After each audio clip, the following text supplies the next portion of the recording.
Yes, people. What's going on? Welcome back to the channel. Welcome back to Saeed TV. We are live for another episode of Unfiltered Podcast.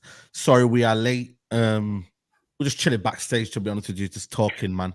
Yeah, I mean, I'll be honest with you. So, you guys just making you wait. Yeah, man. Sorry, guys, but we're all gonna wait. Obviously, for Flawless. Obviously, Flawless is gonna be about a couple of minutes late. But yeah, man, we're just kind of just talking about in the backstage how depressing we are, man. So apologies on that one, but we're here. Please smash a like on the video. Subscribe to the channel if you're new. Ash, everything all good?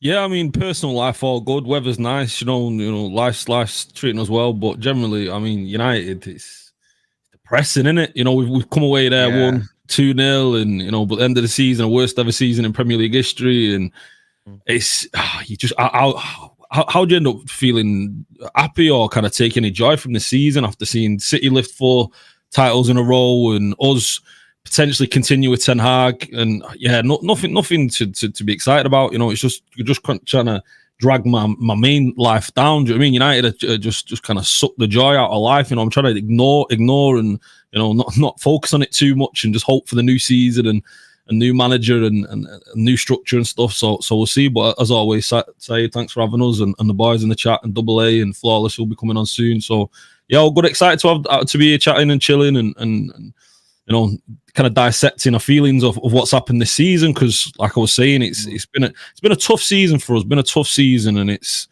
going to be interesting to see where we go here from now on and what happens in the summer and what happens with the structure and stuff. So we'll see. Absolutely. Yeah, big up, man. Double A, big up to you. How are you doing, mate? If it all good?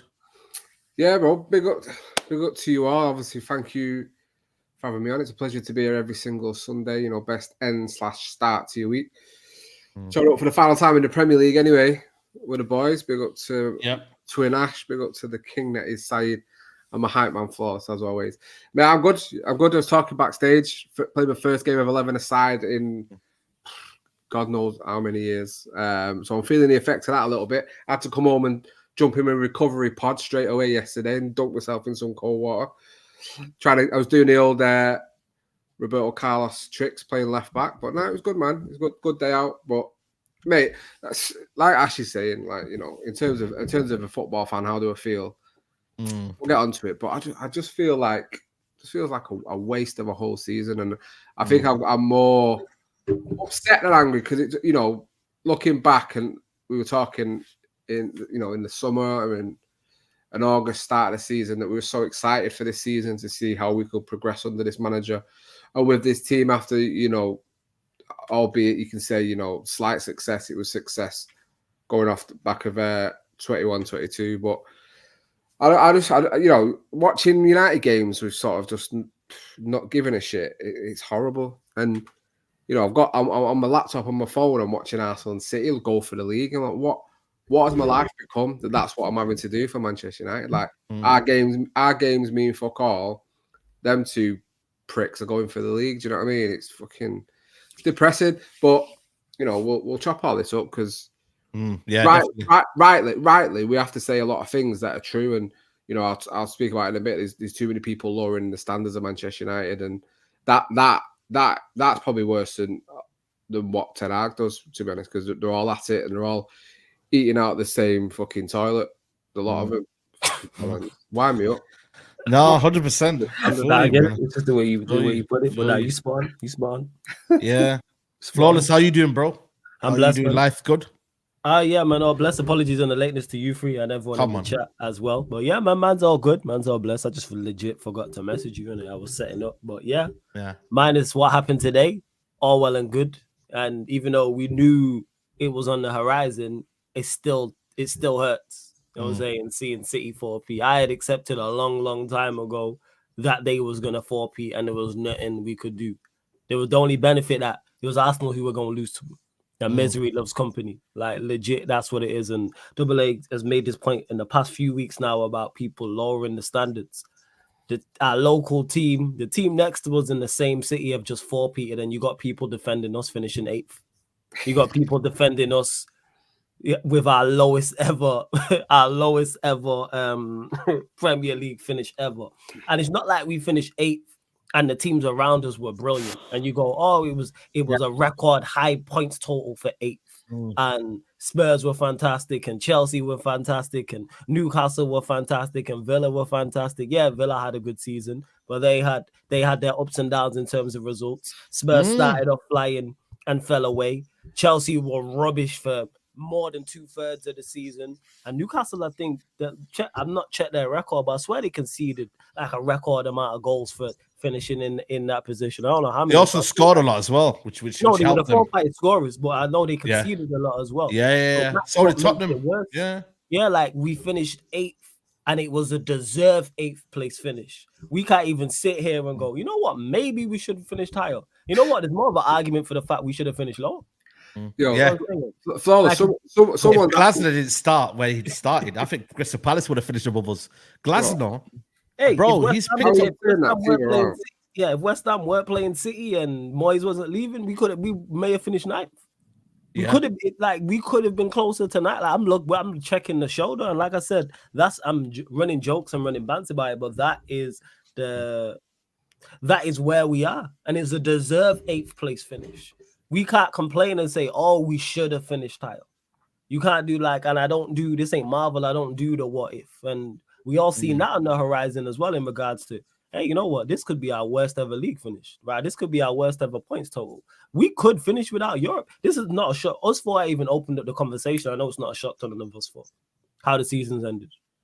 We might be disappointed, annoyed, etc., and all of those things. I get all that, but we finished on a minus goal difference, and we're not like, right, that was shocking. What a surprise. It would have been more surprised if we finished on the plus. Yeah. We would have been shocked.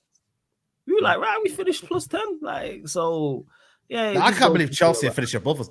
That's also damning as well, you know. Chelsea, who were 11th at one stage, I think. They were like, how many points were they ahead of us at one stage, Chelsea, behind us? We was like 12 points at least. It was double figures minimum. It was double figures. Well, you can't do no more than double figures, but yeah, it was like mad. It was double figures easily. Like weren't Spurs like 18 above them? They've only just finished 3. Well. Yeah, just about 3 points. They were 18. This is the thing though, like people it's like Arsenal, isn't it, when they think they won the league by December. There's this whole second half of the season. No. It's consistency, and you know, Chelsea for all the shit you want to throw at them and how much in the mud they are, they've scraped along like wins and points, and you know they've done what they've had to do. And I agree with you. Like, these people out there actually saying, well, we technically finished 7th because of the goal, because we sit on the same points. No. That's not how it works. If City had won a league by goal difference, Arsenal haven't technically finished first as well, have they? Yeah. That's not how it works. Oh, it works again. Bro, are you kidding? This absolute lowering of the standards at Manchester United.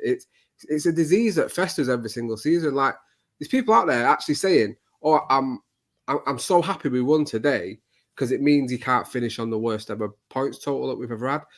It's like that to me. It's like your dad having a kid with your missus, but you say, "Oh, it's all right because we're still related." What the fuck? It's still shit. It's still a shit situation to be in. Do you know what I mean? Like, Double A is the greatest. MUFC Unfiltered. That's why it's called. This is why it's called this. I didn't know where it was going, and it made perfect sense. I had no idea where he was going with this, but you know what? You made it work. You feel me in that? You ran words with orange, man. Like that was cold. Like 100%. Do you know what I mean? And that's where it is. I'm even looking at the table here, and it is a damning indictment that the teams above us from Villa downwards all conceded more than 60 goals. And it's bad. This is how you know. You know the league's not even good. You know what I mean? Wait, is this? Yeah, this surprised me when I looked at the league before. We finished 8 points or 4th. 8. Yeah. So we are 3 wins from being in the Champions League. So this is what I've been saying the entire season. Even if we was at a competent level, not only do I believe we would have competed for top 4, we would have finished in the top 8 points. That's 3 wins. We could pick out 3 games where we go, oh, we was awful in these games. We was awful. Did we not lose at home to Bournemouth, Fulham, drop points at home to Burnley? How are we doing? But also, if you're losing 14 times in a season, do you then deserve to be in the top 4? You know what I mean? It's crazy. 9 at home as well. 9 games. 9 are at home, yeah. 9 at home. 9 at home. 9 out of 19. How many home games do we have in the season? 19. 19, yeah. Like I said, that's a couple of draws. It's just a damning it's a damning spectacle of where we're at, that people will defend this manager and these players and this team, and City have just 4 people. If he has a proper structure though, he'll turn it around on what evidence? Man. On what evidence? Do you know what I mean? Even you look at his decisions today, right? And I understand it's a rush to get Martinez back. But you can't tell me there's moments in that game that you're thinking he's gonna go again him. Like, I think there was one moment it looks like he could have got injured again. Yeah, he could have got injured. Yeah, of course. But I've said all season, he's rushing players back. He's scrambling, desperate to cling on to this job. And I don't understand anyone that thinks he even deserves it off this season alone. And I don't think we should be. Oh, we'll give it him just to see. Like, why should we just see? Well, I think we've seen enough in the last 10 months. So I know he's not the right man for the job, and I don't. Going off what I said before about how I feel like we've wasted a season, I don't want to do that again. Why waste another? You think of the players we do have that we do like. Why waste another year of their career? Why waste another year of us going and watching this team? That by the time we get to April, for me, sort of end of March, April, checked out. Don't give a shit. Don't really care, because there's nothing to fight for. There's nothing to cling on to. There's no positivity. There's nothing. You're wishing. When you look at it, when we go back and we look at what we've been saying for the last couple of months, what the only positives we're thinking of is stuff outside the football. Ashworth, Barada, Wilcox. We're waiting for outside influences to come in and affect what the manager is affecting every fucking week. That's what he said. That's what INEOS said. I'm looking at INEOS. What's your next move? Yeah, it's a fucking joke. The players.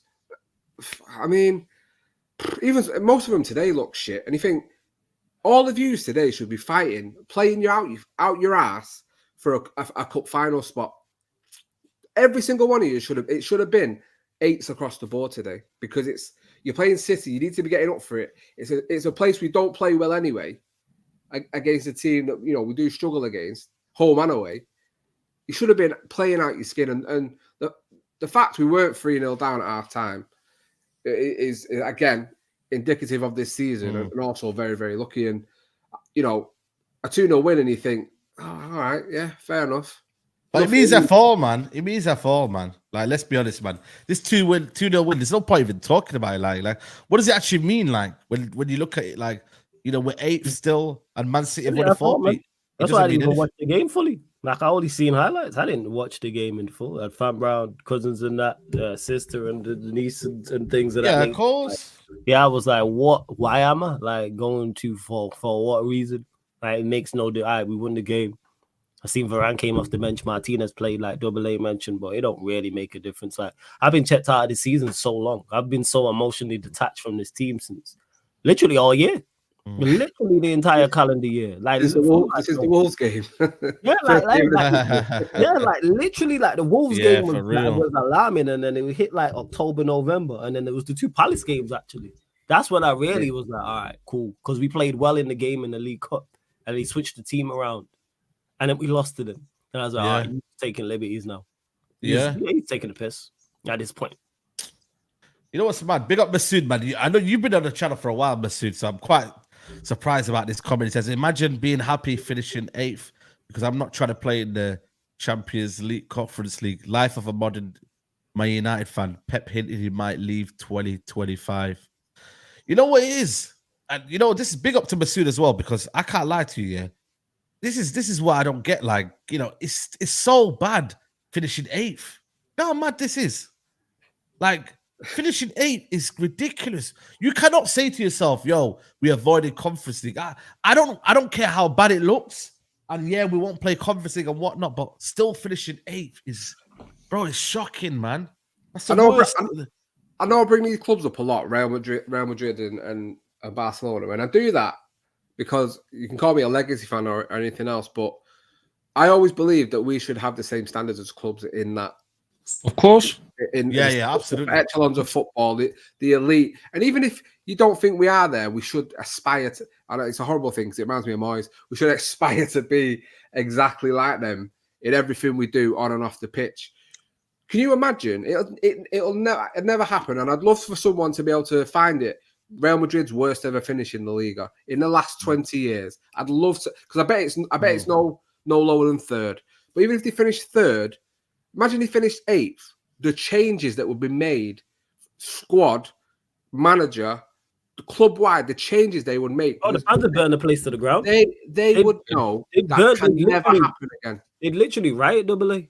They would break into the ground and break into the training ground. Sorry to cut you off. Before they got to if they was eighth, like March, like February, March, April times towards the back end of the season, they are right, and we see what other clubs are like.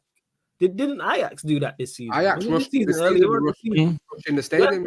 They are not excited. I don't think they. Yeah, well, they was doing terrible because it was now the relegation zone. But that's the point. It's not aspire to be them. It's aspire to be the best, which is something that's at the forefront of those clubs that you mentioned. And yes, you are going to fall short. Yes, there's cycles in football. But the aim, should I say this all the time? People are like, oh, it's not Manchester United of old. No, of course it's not Manchester United of old. However, the aim should to be first. Are we the best team in the league?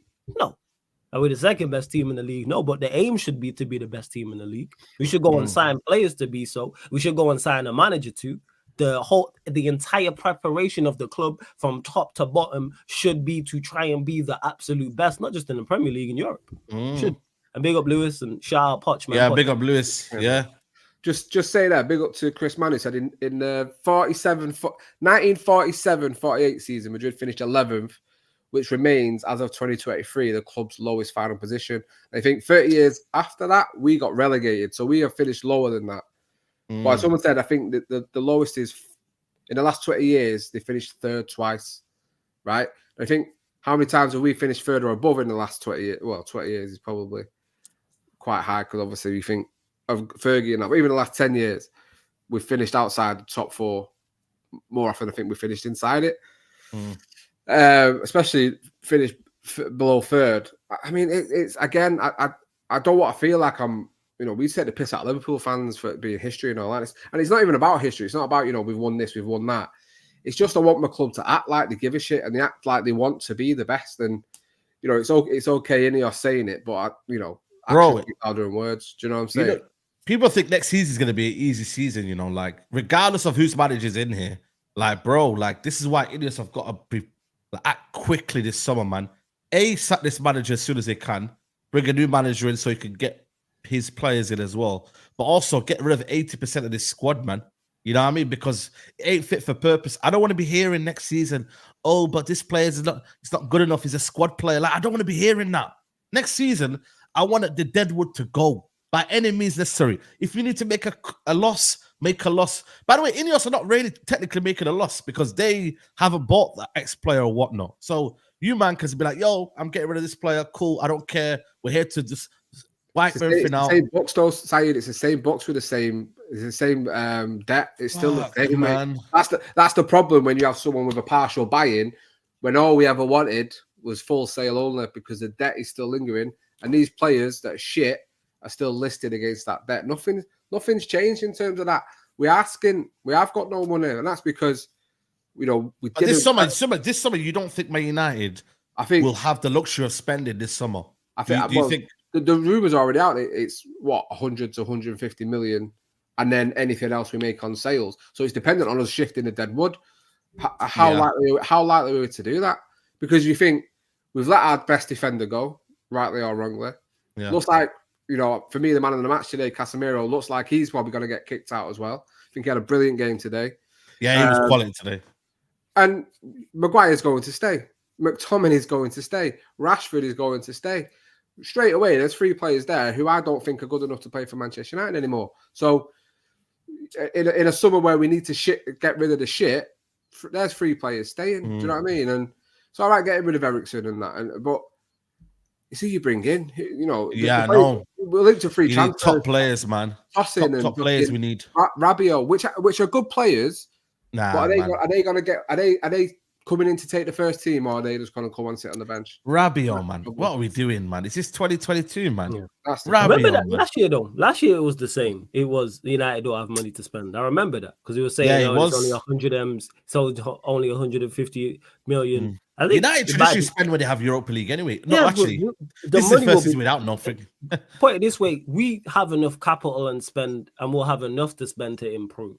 That's what I will say, and it's all about who we sign. Yes, getting rid of players is all well and good, and I want that. It has to be a ruthless streak. Will it happen? Probably not. However, I've said it before. I'll say it again. Just because the player's at your football club doesn't mean he plays. There needs to be no more clean slates. There needs to be, you are not a part of the plans regardless. It's best you find a football club because you are not playing. And I've said it. If a player don't play from August to December, he is going to make a move in January. He is going to be on his agent's case to make a move. That's what we need to make. That's what we need to make happen. There needs to be a clear idea and clear instruction to players. Don't matter if you just because you're a Manchester United player and you're on X amount of money, or your profile's this, or the number on your back is whatever the kit is. We do not want you here. We are the employer. You are the employee. We dictate who's here and who's not here. We dictate who works here and who doesn't work here. Because that any other company, never mind, or any other place of business, never mind something like Manchester United, that's how it runs. The only time, I don't want to leave. All right, well, you don't play then. Go train in the reserves. That's what it should be. Yeah. I want you to start doing that with just a couple. Just two players is like, all right, let me make my move. I always go back to it. Look how quickly the Sancho deal was done. Whether you think he should have been moved on or not what I'm debating. I'm just talking about the speed. That deal was done within a week to 10 days. Quick, like that. Figures don't flawless. You see what happens when he does that, though? The Sancho sexuals haven't stopped bleating on about this player who don't play for the club anymore. Yeah, I hear that. Get into a Champions League final. So he can't win when he does that. You know what I mean? But it's more so about whether you think he was there or not. Fans are going to chat rubbish. And I say it all the time, respectfully, fuck the fans. You know what I'm saying? Including myself. Forget what do we want. Forget when I say that. Because fans are going to talk rubbish regardless. And people say, oh, fans need a say. No, they don't. If our fans had a say, we'd be in League 2. I'm telling you that. I think we genuinely get relevant. They would have given Ollie a lifetime contract, man. Ollie lifetime deal. Martial there's too much emotion. Yeah, Martial, Luke Shaw, etc. So my point on it is forget what it like. Say that's the correct decision. Moving on Sancho, is getting the replacement. But the manager's rubbish regardless. Sancho stays, Sancho leaves. It don't make a difference. But I'm just talking about the speed and effectiveness of what that deal was done because it's best for all parties. That's what needs to happen with any player that's not wanted by the club and the next manager. Facts, 100%. This super chat from Nate. Thank you very much, Nate. Said, I think at this point, people want Eric Ten Hag to stay just to be right. People like Marcel say things of high-risk football or structure to gaslight you. They can't tell you any football reasons why. And Masood says, I was trying to emphasize how deep we are in the mud. I'm 30 years old, so I've seen our glory days. This is by far the worst we have been, man. By far, 100%. You know what I mean? You were saying, Double A, like we've not finished, like we've not been higher than 6 all season. Bro, you know, Premier League put a graphic out this morning, and it's one of them ones where it shows you week by week that all the teams change on the position. United never got higher than 6 all season, mate. And I think, regardless of people are gonna compound with, but he's had so many injuries. He's not been able to have his strongest lineup and all this bollocks. Newcastle have had just as bad of injuries. A lot of teams, I think, there's been 5 teams that have had just as bad of injuries as we, and 3 of them have finished. Three of them finished. Chat know who them teams are. Please let us know. I hate that argument. Well, yeah, sorry, go on. Chelsea, Newcastle. Yeah, Liverpool have had 2 less injuries than us. They're on a title charge. You know what I mean? 2 less injuries than us. Had a fair few as well. I'm sure Villa have had a fair few injuries this year. Yeah, Villa have had Kamara out for the season. Yeah. They've had some big players, you know. Been out, Mings, you know. They've had players out, man. It's bullshit excuses that I don't want to hear, because when I watch Manchester, again, it's with any team, like the big teams. When anyone who comes in, any team makes changes, the players know what they're doing. They know how to play. They know they can convey the manager's message week in, week out. You telling me you can't do it because you're injured, then why the fuck are they in the squad? Like Floss is saying, if they can't do what you're doing, why are they playing? Why are you putting them in the team? Go do it with youngsters, 18-year-olds, who will fucking listen to you more because they've not got the ego or the pay packet that makes them think they can't listen to you. So if you can't do it with the players you've got, substitute them out for people that you can do it with. So you're feeding into this. Like the biggest indictment against Ten Hag this season for me, and shows you that he's just doesn't believe in what he's saying himself. It doesn't trust in his own decisions. Is desperate to get McTominay out of the club.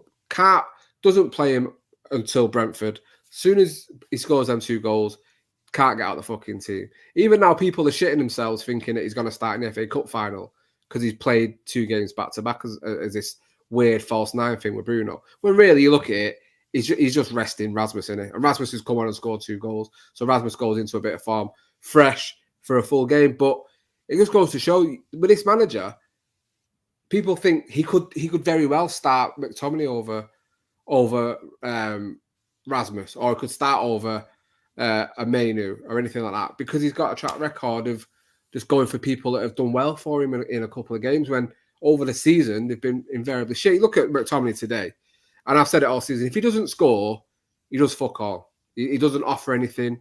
And he just frustrates you because he's not a good footballer. For me, again, I'll say it. As a technical footballer, he's the worst I've ever seen at Manchester United. Yeah, of course. And nowhere near the level. We should be. Yeah. You see that moment today where he could have squared it to Hoyland? Do you know what I mean? Just laid it off. No. I don't know. So frustrated. Do you know what I mean? You're wondering why he's not getting any goals, that poor kid. Do you know what I mean? Okay, he scored later, but I mean, you just see them at some of the selfishness, the greed. We scored 26 goals, 28 goals less than Newcastle. 28 goals less than Newcastle. Do you know what I mean? That is madness. -1 goal difference. Yeah, we're talking about the players, but this coach, man. Do you know what I mean? I'm just excited to see what INEOS are going to do after the FA Cup. Like, regardless of players coming in, whatever happens from here on out, we need strong management. We need a strong position to lead from that, and the players to buy into a style and a system that clearly these players have not bought into. Clearly, I mean, how can you when the style and the system's so poor that we've seen week in, week out? We've won today 2-0, but you look at the stats and it's one of those games where I know Flawless didn't watch it all, but it was one of those where it was the same performance we've seen all season. Like, we struggled to get across the line. Yeah. I mean, just yeah. You know, Casemiro's having to make goal line clearances, and a goal's being peppered. Like, it's just poor. It's poor. You all right, Rhino? Yeah, big up Rhino, man. What are you saying, bro? Yeah, big up Rhino. Big up Rhino, man. What's the current conversation? Because I'm seeing the chat. Bro, I see a lot of Garnacho. It's just whatever, man. Whatever vibe it is, bro. I can't lie. We even mentioned him. What did the chat say about Garnacho? Yeah, so Garnacho. Oh, can I just say something about Garnacho? Can I just say something? Back with this? Yeah, go on. Can I just say? Yeah. Garnacho, it was his 37th consecutive game where he played today. I mean, he's being run. His legs are being run off by Ten Hag, a proper manager, like we saw with Foden, with Pep. When he first came into the team, he was being used sparingly. He was brought in now and again. He played a couple of games, be dropped for a couple of games. With Garnacho, he's just played every single game. Every single game, he's getting no opportunity to be taken out the lineup and kind of rest and look and have a little from the bench.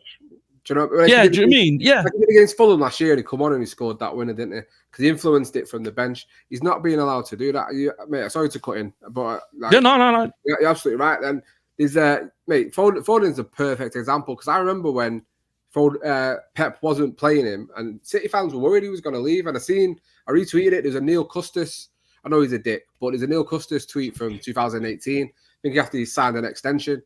And he's like, oh, Foden signed an extension to sit on the bench for the next 6 years. Yeah, I see that. You look at the progress from then to now, and for me, he's been the best player in the league this season. He's clutch. He's become their most important player for me. And young players should be allowed to develop. Running them ragged and flogging them week in, week out, it doesn't help. And people say, well, if you're old enough, you're good enough. That's not how every player works. You can get your Rooney's, you can have your Ronaldos, these generational players, or certain players that can do it from the get-go, like Fabregas at 16 or whatever. But some players, You develop it differently. And for me, looking at Garnacho, he is a very, very high developmental player. He doesn't have it from the go. You've seen it in flashes last season, and you've seen it in flashes this season.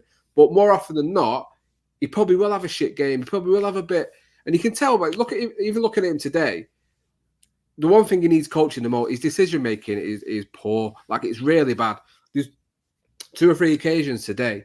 Good opportunity, good situations at the edge of the box, and he blasts it into 3 or 4 defenders, which our forwards do a lot of, by the way. And that's something that's obviously not being coached out of these players. And for him to go to that next level, he really needs to be coached properly and listen and take more on. There was a few good moments today I liked of what I saw, but in the main, highly frustrated. And I think Ahmad should feel unlucky that he came off instead of Garnacho, which again, yeah. But it was always going to happen, man. The manager, because I worry it's going to be Rashford, Højlund, Garnacho starts. Do you know what it is though? Rashford should start for me. I think he took some of the players off for the FA Cup. To be fair, FA Cup, I was pissed at first, but maybe just to save their legs a bit. I don't know. But I don't believe Ahmad was one of them, mate. I genuinely think he wanted to see Rashford, Højlund, and Garnacho play for a little bit. Okay, yeah. Warm themselves up for Saturday. Yeah. 100%. Big up Masood says, Eric Ten Hag said we're in a better position than last season is a complete myth. The guy thinks we are stupid. We have eyes. Did he actually say that? Nah, you can't have said that. You can't have said that. I won't be surprised. Bro, swear down. Listen, he said that we play the most dynamic and exciting football, so it's not going to be a surprise, is it? Do you know what it is for me, guys? Yeah, like, it's just funny. Like, people talk, like, obviously, realistically, the chat, big up the chat, but some of the people in the chat, they're not consistent. Like, and what my thing is, like, at United, we've got a very big problem with the ceiling of the level of the players we have, full stop. But that's why I don't pick on Garnacho's and that. I get it. Don't get it twisted. In an ideal world, Garnacho will probably be 3rd on the list, 4th on the list. Højlund will probably be 3rd, 4th, maybe even a bit more behind Garnacho. I don't know. But what I'm trying to say is, from what we have now and building on the positives, even if you don't, whether you want to call them positives or not, he's been, as much as he's wasteful, as much as he needs to work on his decision making, he's something that he sometimes, when you look at a game, you feel like the only goal is going to come from something he does. And yes, that shows the level of where we're at as a club. And it doesn't mean that we're overrating him, but you just have to take what we have and build the best around it. Someone like Kobe Mainoo, he's going to get this straight. Ahmad will get this straight. Look at Højlund, a bit of confidence and he scores. But they're going to say, oh, but the defense and all of that. That's true. But if he didn't score, you're still going to say something anyway. So my whole thing is just allow these players to be in a better system. Let them be managed correctly. Maybe Højlund is better coming off the bench to build his confidence. You've seen he scored 2 goals off the bench. So this just shows that maybe if you manage these players correctly, the more goals they score, the less you kind of criticize them and they get played for what they are. Højlund was never meant to be leading the line, Yes, with context, like Saeed said, you expected 15 goals all competitions, but there is context to that anyway. I'm not defending Højlund and that, but these players are not being played and managed the way they need to be. So we take what we have. United are 8th team. We are where we're meant to be. Yeah, not in Europe. Where this is where we are. So I don't want to hear this. Oh, where's your standards? And it's not about that. It's about accepting where you are, building from what we are now, and not overthinking. This is what we used to do before. Try going for all the Sanchos, the Ronaldos, and all of that. What did it get us? What did it do? Bro, we ain't gonna get that. I don't agree with that right now, because I think we are better than an 8th place team. This team's got. I don't think so. And come on. As a team, though, Double A, on paper, yes, but as a team, we're not. The quality of the players are much higher. The reason why we are where we are is because of the coach. Yeah, that's true. That's true. But Double A, I say it in the context of what the reality is based on this season. He's saying we deserve to be in 8th. What the management is saying. We are where we are, but I'm saying because of this season. I still should expect more. And that's why 100%. That's true. That's true. Ten Hag can do way better. If Ten Hag was doing a lot more of his job a bit better, we should definitely be minimum top 4. That's true. In terms of the kind of players we have, the kind of even different profiles we have. You just put these players in the right system. If Ten Hag had a good system, we'll be a lot higher. Double A, you're right about that. But I just mean in reality of the last 2 seasons, the work that Ten Hag's done, the type of mentality and system we've had in the last 2 seasons, we deserve to be where we are. We're even lucky. This is the best we're going to get out of the mat. Yeah. And this is the best we're going to get out of this coach and this set of players in this current format. You know, we can't expect any better than what we've got right now. From here on out, last season was an anomaly, but going off that, and it looked like he built a siege mentality. It looked like it was. Yeah, it was last season, double A, 100%. Like, so I'm not going to factor in last season because I thought last season was a brilliant starting point, and it was about getting the right players in, and it was about building on from that. Both of them he's failed at. Got the wrong players in, wrong profile of players. Not what we needed, and I think we've seen from the first game, we saw exactly what was going to happen. So I forget about 22, 23 because it means fuck all now, does it? This last 10 months, for what I've seen, the manager and the players have been nowhere near the level. What I would like us to do, and it's not going to happen because I do believe they'll waste at least half a season on him now to see what he can do. But he should go and he's just, I just don't believe in anything he's doing. His process, his ideology, his words, nothing he says brings any confidence in anything that he does. And people will start saying, well, look what happened when we brought certain players on today, Højlund and Varane's going anyway, but Martinez played and Casemiro went back into midfield and we looked okay in the second half. But that's okay. That's okay saying that, but that's not going to happen against Manchester City because we'll be 3-0 down at halftime, and we will be 3-0 down at halftime if he plays the way that we played again today. Easily. And the worst thing is he won't have a game plan against Manchester City. What he'll do is he'll play the same way he always plays, and when it don't go right, he said, yeah, but we came into the game with the right idea, and we wanted to play the way, we wanted to be on the front foot, we wanted to take the game to him. We saw it at the Etihad. As soon as he realised nothing, after that Rashford just fund the bastard, it was sit back and it was sit back and hope for a breakaway goal because the manager, he's just the players show what he is, and he's a shit house. That's all I can say for him, really. Yeah, to both things can be true. Again, are the players good enough for where we want to go to? No, absolutely not. Like I've been full agreement with that. A lot of these players need to be sold. The majority of the rest of them, the ones that I don't want sold, are good enough to be squad players where they are. However, it's then on the manager to then put a system in place to then get the best out of them. Because when Emery took over Aston Villa, nobody was saying they were a Conference League side at that point because they finished 7th. He took over. I think they were 3 points above the relegation zone. I believe they were sat in 14th. The chat will tell me. Nobody was saying, apart from Emery's devoted supporters, said they should be in Conference League. So how did they end up in Conference League? And it's not like they went out and signed 4 or 5 players and we were like, oh, Villa just signed such and such. Villa just signed such and such, etc., etc. Then you fast forward from that. He then finishes 7th. They then have a good summer, but no one was saying, hey, you know what? Villa Champions League. But you know what he did? Put a system in place around some talented players and they finished 4th. We should have finished 4th this season. You know where he got them from? That's why before you go side, we finished 8 points. We finished 8 points off 4th with 14 losses. We should have finished 4th this season. That team we have on the context in regards to the competition in the league is good enough to have finished 4th. That's why I'm so critical. Like I said at the very start, if we finished 8th with a records points tally for 8th and the teams were above us were flying, I'd be more hold my hands up and go, you know what? Everyone just really had a very, very good season. I don't rate these teams in front of us. I don't rate this league like that. Really and truly, take City, Arsenal, and Liverpool out of it. This league is pretty much moderate. No, but you look at it, I think everyone will always finish like above each other. Like Chelsea might finish above Tottenham next year. Newcastle might finish in Aston Villa. I get what you mean. That's why I'm saying, we are just the best of the rest. I've got a show called The Best of the Rest, because that's bare minimum. Yeah. If he would have just managed to a competent level, not exceptional, not excellent, not if he would have managed to a 6 out of 10 level, so above average, I think we finished 4th. We are 14 losses. Turn 3 of those into wins and look at some of the teams that we lost to and the manner in which we lost to. And we finished 8 points off, not 28 points, 8. 3 wins. Yeah. And that's the point that I'm making in regards to we've had it where 4th, 5th, and 6th, the teams have actually been good. They've had some form of consistency.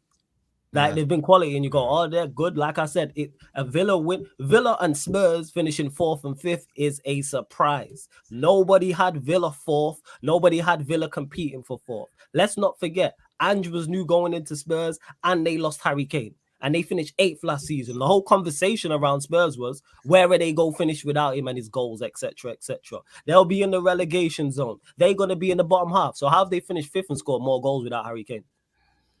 And we that don't Emerson rate and Ben Davies at the back as well. That Emerson and Ben Ben Davies playing three. And let's not act like we rate their attackers like that. We rate Maddison, we rate Son. We don't rate Werner. We don't rate Kulusevski. We don't rate Richarlison. What are we talking about? Brennan Johnson. So how has he managed to do that? Because he put a system in place. Yeah. You don't rate that team like that. To even add to what you're saying, because I see people saying I said Sancho is a setback. I didn't say that. I'm talking about how we identify the profiles we bring in, and when we bring them in the club, we don't play them correctly. Maybe Sancho wasn't the player that should have been bought. Maybe we should have bought a different type of player to complement Pogba. What I'm trying to say is that the type of player Sancho was, he wasn't played correctly. We just went for the name. Someone like Ronaldo. Maybe you can argue that maybe Ronaldo was decent, but in terms of the age and whatever, because first season he came back, he was decent. But my whole point is the way we set up doesn't complement the profiles we have. Especially in Ten Hag he epitomizes that. He just plays everybody in the wrong way. So Solskjaer probably was just following the club, buying the names and all of that stuff. These players we buy, we're just focusing on names and not the profiles. So my problem is the system. We don't have a direction. We don't know. We don't say to ourselves, okay, you know what? We're so bad when we're playing that from the back. We need a good left back, you know, or Luke Shaw's always injured. Let's fill that space in. You know what? We didn't get De Jong. Let's get a similar player to De Jong, someone that can collect from the back. We're going to bring Onana in. Let's get 2 competent centre backs. We need to have a vision of the type of players we're bringing in, big or small, and then play them in the right system. So that's what I'm saying. Right now at United, man, we just need to build the foundation, build a style of play, build a direction we're going in, and then improve the quality. That's what I think. But you know what, though? There was a comment here from Samson before. He was saying, and by the way, get the likes up, man. Big up Ash, man. 370 likes and 1.2k in the building. What is this? Are you moving like United? You know? What's going on here? Facts.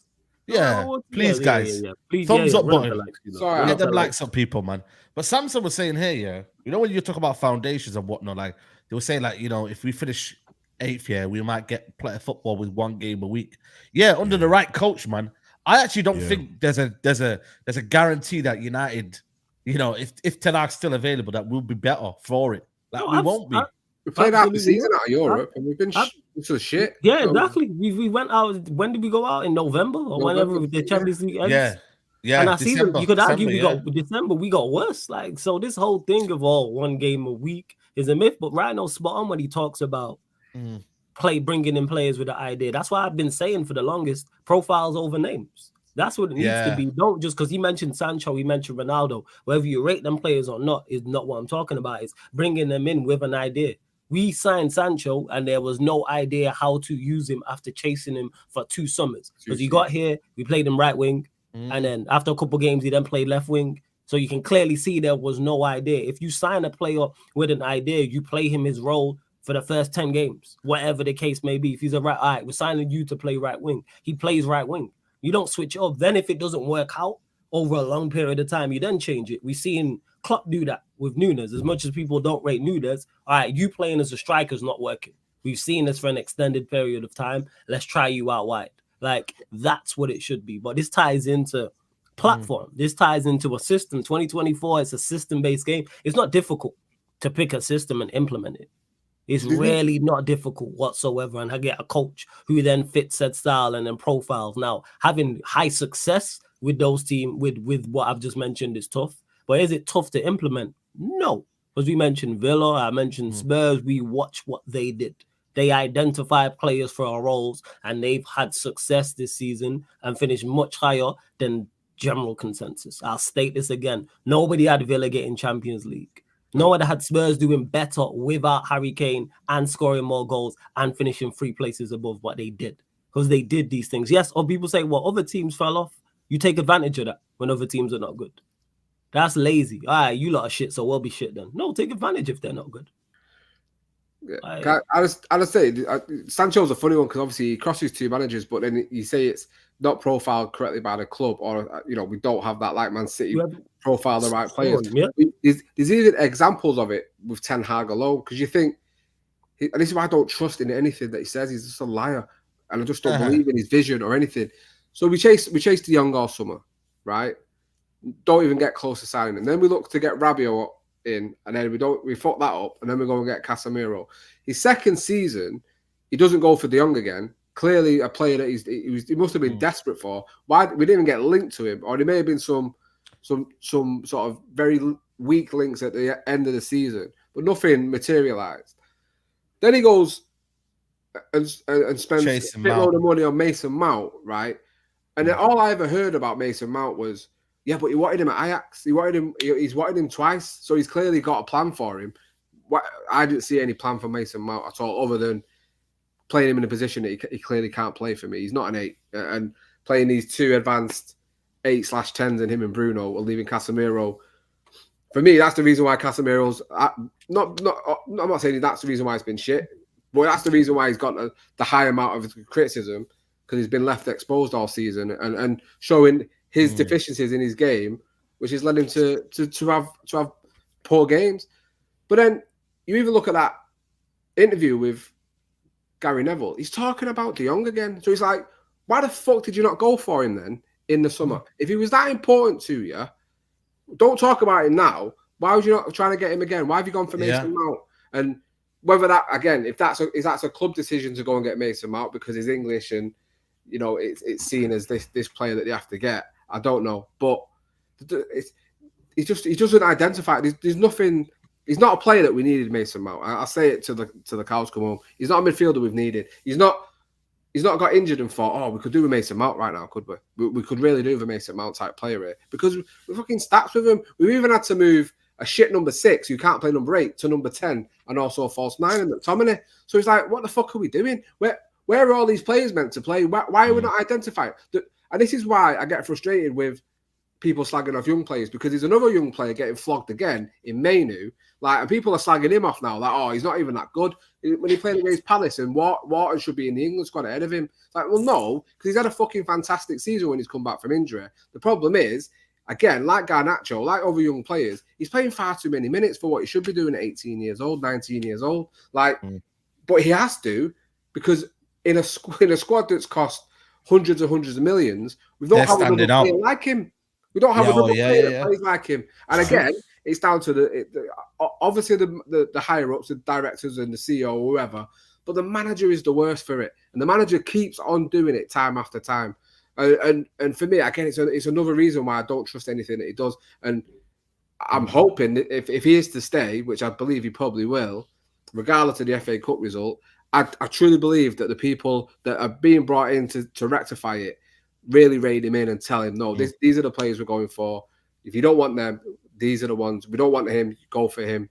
And we start to see some kind of structure and formality around who we're bringing in and what fits best for where we're going. And like again, we say it so many times and it annoys me to have to say it, but you know, you look across the road and they plan for when Pep, they're planning for when Pep goes. They know of course when Pep goes. Arsenal will probably do it when Arteta's going, and that's the way you do it. It's the players you bring in, the players remain the same, the vision remains the same. The manager just comes in and does what he does, and that's what we need to look at. But I just don't believe that anything this manager can do will. We should be looking every single year. I know Forrest is saying if you take City out, maybe Arsenal, the league is shit. But you think now, City and Arsenal probably will be vying for first and second every single season. Again, next season. If Klopp was staying, you look at the three of them. We should be looking to be one of those 3 teams every single season. Never looking to finish below third.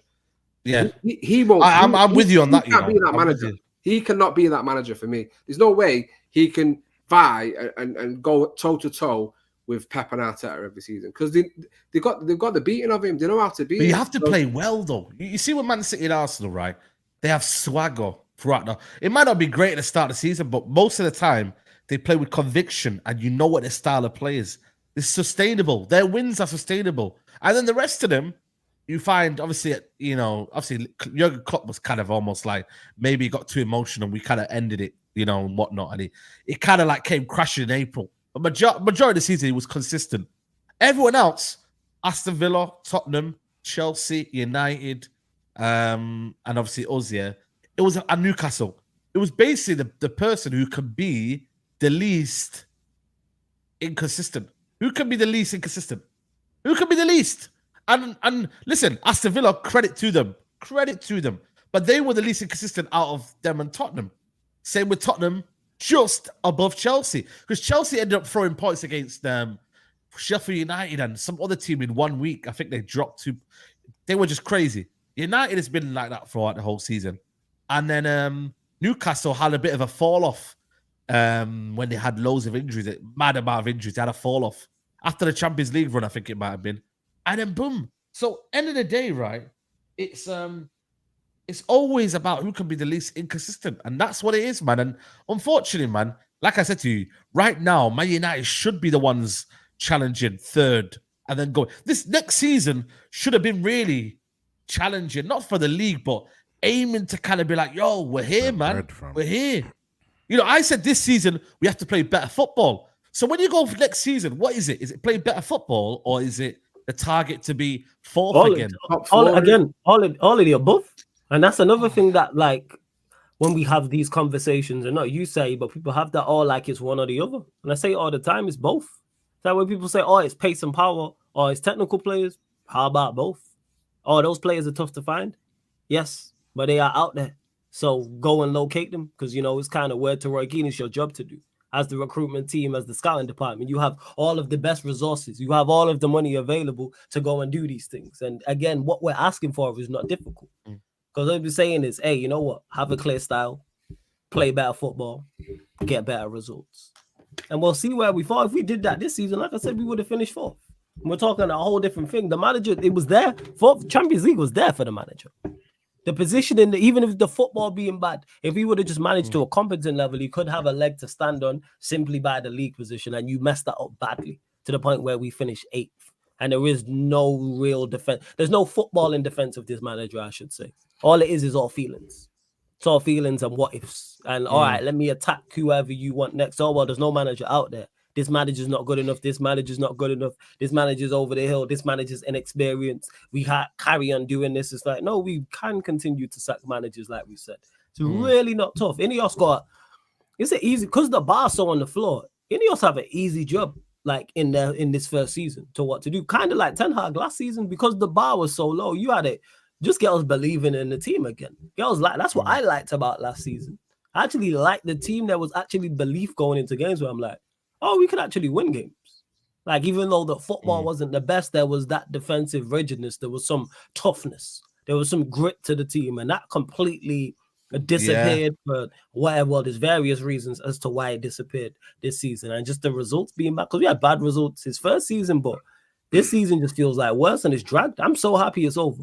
Never been happier for a Premier League season to be over. Over the moon. It's crazy, isn't it? You know, over the moon. Like, but he's only finished 2 points ahead of Ragnick's interim season. He's not finished, but he's obviously finished lower than David Moyes. You know, and like I said, man, you know what I mean. This has been one of the worst seasons we've seen, man. Like, from being a United fan, and like I said, we've been shit for 11 years. You know, like we have been shit for 11 years. You know what, Saeed? Can you name one single performance in the Premier League this season where we played well, where we played well and we look like a team that performed? That's the difference between us and Tottenham and Chelsea and Aston Villa. You can look at those teams and those fans, they can look at their squad and their teams and they can go, you know, we had games where we played well. We had games where we could build on and there's something to see. There's something to kind of be invested into. Under Ten Hag, we've seen nothing under this manager that's made us have any kind of confidence in him. And I'm worried for the players next season if they are going to come and play under Ten Hag again, because these players they would have already seen everything under him this season, and they'll go into next season and eighth. To be honest, can we expect to finish any higher than 8th under Ten Hag next season? I'm not too sure. We're missing. We're going to be missing.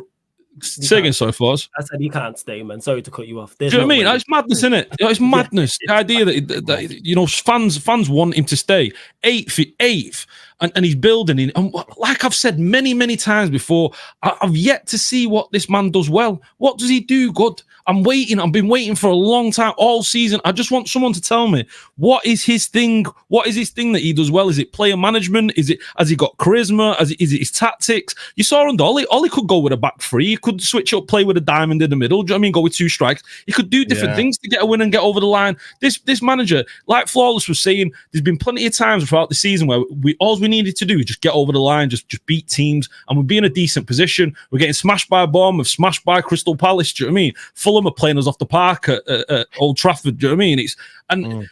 There's nothing redeemable about the man, and it's INEOS, if they're not looking at this and thinking, right, we need to get rid of him right away, I'm worried because we're hearing that, they don't want to pay the 10 million it'll cost for him to get out of his contract.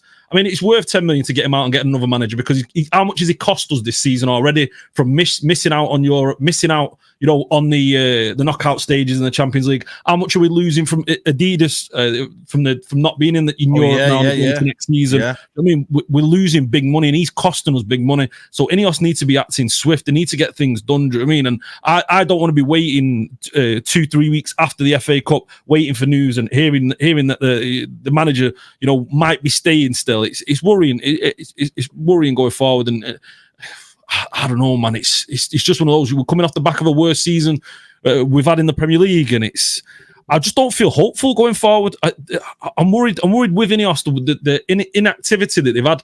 I was excited when they came in initially, and they brought in Barada, and they was talking about Dan Ashworth and getting Wilcox in and all that. It was exciting, but at the moment it's all kind of died off, and we're not hearing anything from. Yeah, it's just. It's almost like it's like when a shark comes in to take over another company, and the asset strip, they get rid of all the waste, and they try and kind of like consolidate and get the things that are running smoothly and running effectively forward.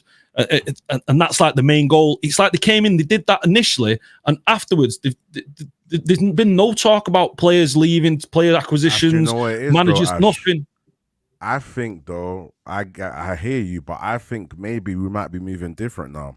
Maybe we're not that club where you're going to hear everything that's going to happen. We're just going to see it.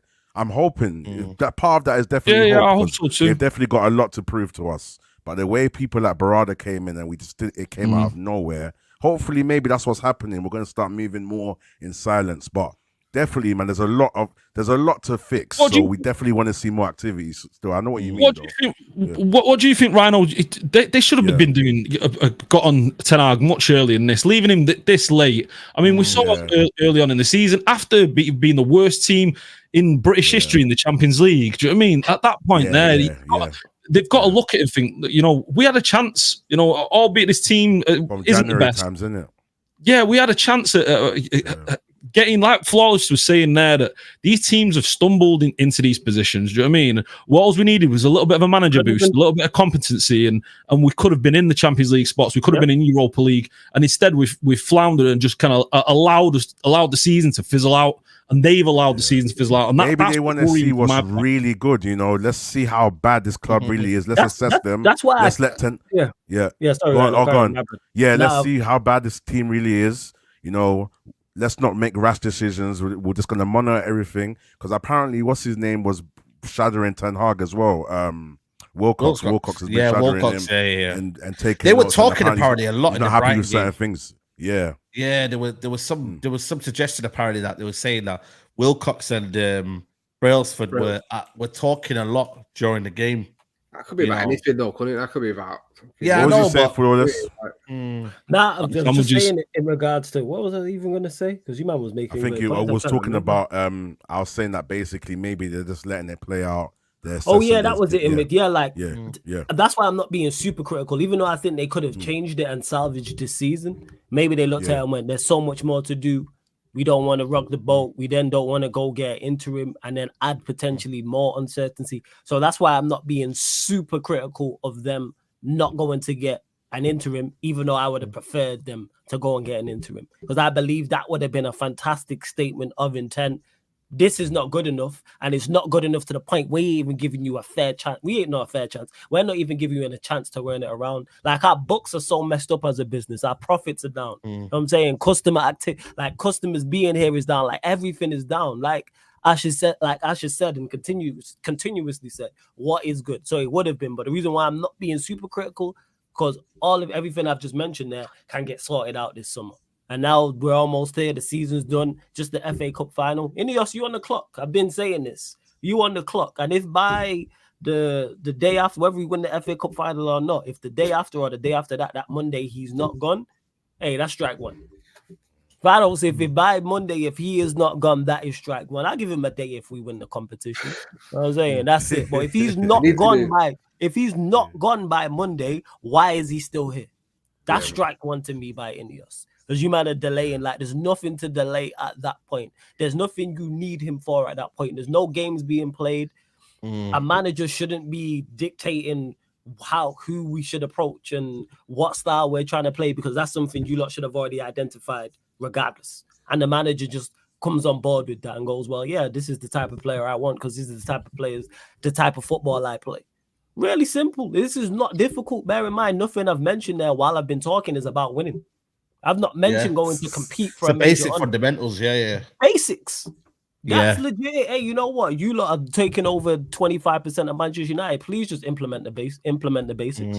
Put a platform in place for the club to succeed. Every club seems to have that right now, which is scary. And you see what happens.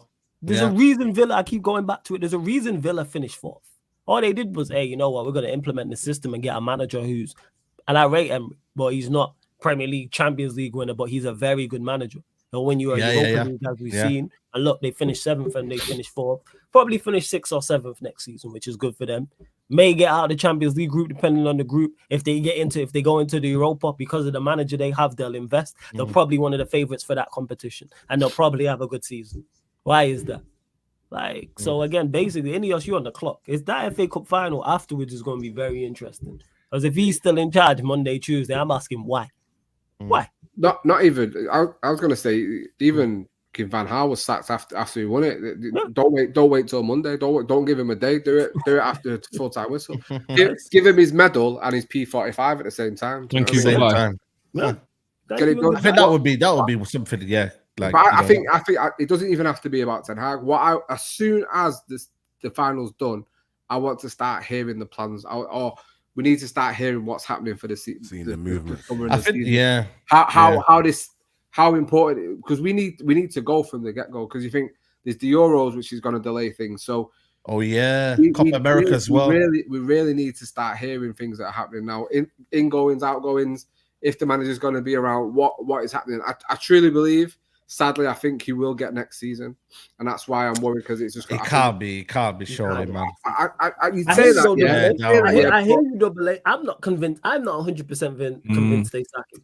I think they keep him. I think it's this whole, like I say, don't rock the boat too much, but let's get people in and work with him for a season and see what happens. Well, you then waste the season. If you do that year and then you sack him, if you sack him in October, you basically wasted 2 seasons right there. 2 seasons gone, and you're in a worse position. Man. You know what I mean? I think I don't know. For some reason, I get everyone's got their intuitions. I just feel like he's gone. I feel like the way the type of people they've hired so far in terms of being best in class, or at least good within their positions. I just can't see them looking at any sort of positive way to stick with Ten Hag. And I would wish Ten Hag could work, because a lot of people think that we want to criticize and just be negative and all of that, but we just want to be real and we want our team to be in a better position. And it's very disappointing to see how bad we've known how bad we are, but just to see how the season's finished, to see City do a 4-peat, to see teams like Arsenal competing and all of that stuff, like it's like, look at us, look at how bad we are. So hopefully, based on who they've brought in so far and the message that they've so far given us, hopefully that follows in suit with the manager, because there's no reason, like if we sit here as a panel and try to be, play devil's advocate and try and find the littlest reason, I don't think there's any reason to keep Ten Hag. Even if they tell us, okay, we've got our eyes on so-and-so, he's coming in 2025, still bringing an interim, just to at least, flush some of the toxicness that Ten Hag has brought in. He did walk into a toxic environment, but I think he polluted it even more. And maybe some of it is not his fault in terms of the fact that maybe he underestimated the pressure and stuff like that, because we've seen what pressure at this club does to a lot of players and managers and whatever. But Ten Hag's just not the same guy, man. He's not the same youth that came into this club, man. He's not. No, he's changed, man. No. So we just need a reset. We need to the outgoings. Let's just start flushing out everything and just. Yeah, man. There's a lot of outgoings, man. There's a lot of outgoings. It just depends on, how is these players sellable now, man? You know what I mean? Like, who wants them? Do you know what I mean? Like, I think a couple of them are probably the stock's never going to be higher. Maguire and McTominay, their stock will never be higher. After what you say, Maguire apparently has had a decent season. We'll play in the Euros. Will he have a good Euros? McTominay again. They'll probably have good Euros. They'll probably both have good Euros. You're right. And this is what we have to hope for. But the stock will never be higher. They won't play to this level again next season. Do Man United want to sell McTominay? Like, I don't know, about that. He was available for 30 million. Was that really true that United really wanted to sell? I think Ten Hag wanted to. United didn't negotiating. Ten Hag wanted to. We were negotiating. And that's what we need to believe. That the manager has to see it through. I don't want this player. I don't want this player in my team. He's not going to play. So you're best off and the thing is, what United needs to remember for a club that's massively in debt, if we sell McTominay, it's pure profit because he's come from the academy. So it's pure profit. It helps in every single way, and it's not a case that the United want to. We need to progress as a club. We need to get rid of these players that aren't good enough, and there's too many littered. Some going off on free contracts, and some just need binning off. That you could easily name 12 to 14 players that should go. Obviously, I'm not expecting all of them to go, but we should be looking to get rid of as many as possible. And, but Tommy definitely in the top 3 for me that should be up there for sure. Because he should, again, he plays and you might as well play with 10. And when he does play, he's taking the spot from someone who will do a lot better. Eriksen's been poor all season. I'd rather him play than somebody, because I feel on the ball he's going to offer me a lot more. Again, a player that's been there for 2 seasons, never played in his proper position, but that happens constantly as well. So, he gets judged as an 8. He's not an 8, and I would like to see the exodus. But if you're asking me, because everyone's worried about a new manager coming in, and you say, "Well, give me the chance to see these players myself because I might like them," and that's going to give these players that some have been here 5-6 years too long another life. And that there lies the problem, which I've spoken about, and I say no more clean slates, more clean slates, and it should be no, you fit what I'm trying to do. It shouldn't be I think you're a talented player. What's the style? You know what? I can get you are useful for a season or 2, even though your overall quality may not be good enough. Do you fit the style? I've been saying this. Hey, I want to play possession-based football. I'm saying medium line, not a high line. I'll keep Lindelof. Makes sense. As much as I'm not a fan of Lindelof, I always use him as the example when I talk about this. That all right, we get a manager, we're gonna play high energy, high line, high pressing, high intensity. Hey, Lindelof don't fit that. Can't do it. So you move him on. Like, it's not a question of what the manager prefers, and it's like, no, who fits what you are trying to do, and that's key. Well, they do these things. I have my doubts. I have strong doubts over this. Strong doubts, man. Big up, Bowman. He says, Salam, big up to you, man. He says, I respect what you do. However, I disagree with your stance on Erik Ten Hag. We've been here before with multiple managers. The structure has been broken. The thing is, though, it don't negate, like, it don't take away the fact that Ten Hag also, 2 things can be right. I think the structure is bad. Nobody else has said on here, like, the structure ain't bad. But for me personally, he can't hide behind that this season. I don't think the manager can hide behind the fact that what has happened on the football pitch is down to a lot of his tactical instructions, the mishap in the team, the losses. Like I said, he's been in charge of that. INEOS or whoever you're blaming, the structure have not been involved in that. Exactly. He's probably had the best kind of like, budget. Yeah, the best. You know what's mad about? I see the comment. Yeah, go on. Sorry, go on. No, I'm just gonna say quickly, all of our criticism is nothing to do with the structure. Because last season when he had a good season, the structure wasn't a problem. So all of a sudden is that a problem now? He said the structure's not a problem. He said the structure's not a problem. Do you know what I mean? And let's be honest. A structure doesn't fix the last couple of managers anyway. Do you know what I mean? It's not like a structure fixes what Mourinho was doing. It doesn't fix what LVG was doing. It doesn't fix what Oli was doing. Do you know what I mean? Like these managers have proved since they've left Manchester United that Mourinho, what's he done since he left Man United? Exactly. What's LVG done since he left Man United? I mean, what we're talking about, these managers, just because we sacked these managers before, we needed to sack those managers. Those were poor managers. It wasn't anything to do with the structure. We've brought this manager in here and he's not done well enough regardless of the structure. And this man needs sacking as well. Whether he gets sacked or not, I'm not sure. But I mean, you're looking what Gary Neville's been saying, and he's close to this INEOS deal with his hotel and the stadium and all that. And he's almost back in Ten Hag. So it's worrying things that we're hearing from him. So we'll see. But yeah, so it's coming here. I think it's just a very lazy argument to blame the structure because we didn't praise the structure. Yeah, of course. We didn't praise the structure when we did what he did last season. Did we not finish third last season? Did we not have the second best home record last season? Did we not win a trophy last season? There was no structure talk then, no? Yeah, wow. So yeah, that's what I don't like. It's like, we play well, we do well, and it's all hail Ten Hag, all hail the players, and we do badly, and it's no, that's not how it works. Either the structure's a problem all the time or it's a problem none of the time. And all of the criticisms we have of Ten Hag are not to do with the structure. We all are in full understanding he's in an awful predicament. Like the players are also in an awful predicament. However, you can still do better. Yeah. 14 losses is not because of the structure. Murta Ronaldo without picking a team. Murta Ronaldo aren't persisting with a £90 million bag of shit week in, week out. And, Murta and Arnold aren't refusing to play players you've brought in yourself for players who are playing bad and not giving chances to other players. Everyone talks about structure this, structure that, but like we're saying, we're judged. I've been to the majority of games at Old Trafford this season. I know what I'm watching week in, week out, as millions do on the telly as well. And you get a sense around the ground. All isn't well within the camp, and you're watching it, and it's like, what is that? What he's actually doing? And you look at him on the sidelines. He's not influencing anything. He runs up and looks at the fucking iPad. And, you know what I mean? He doesn't influence any game. He doesn't do anything.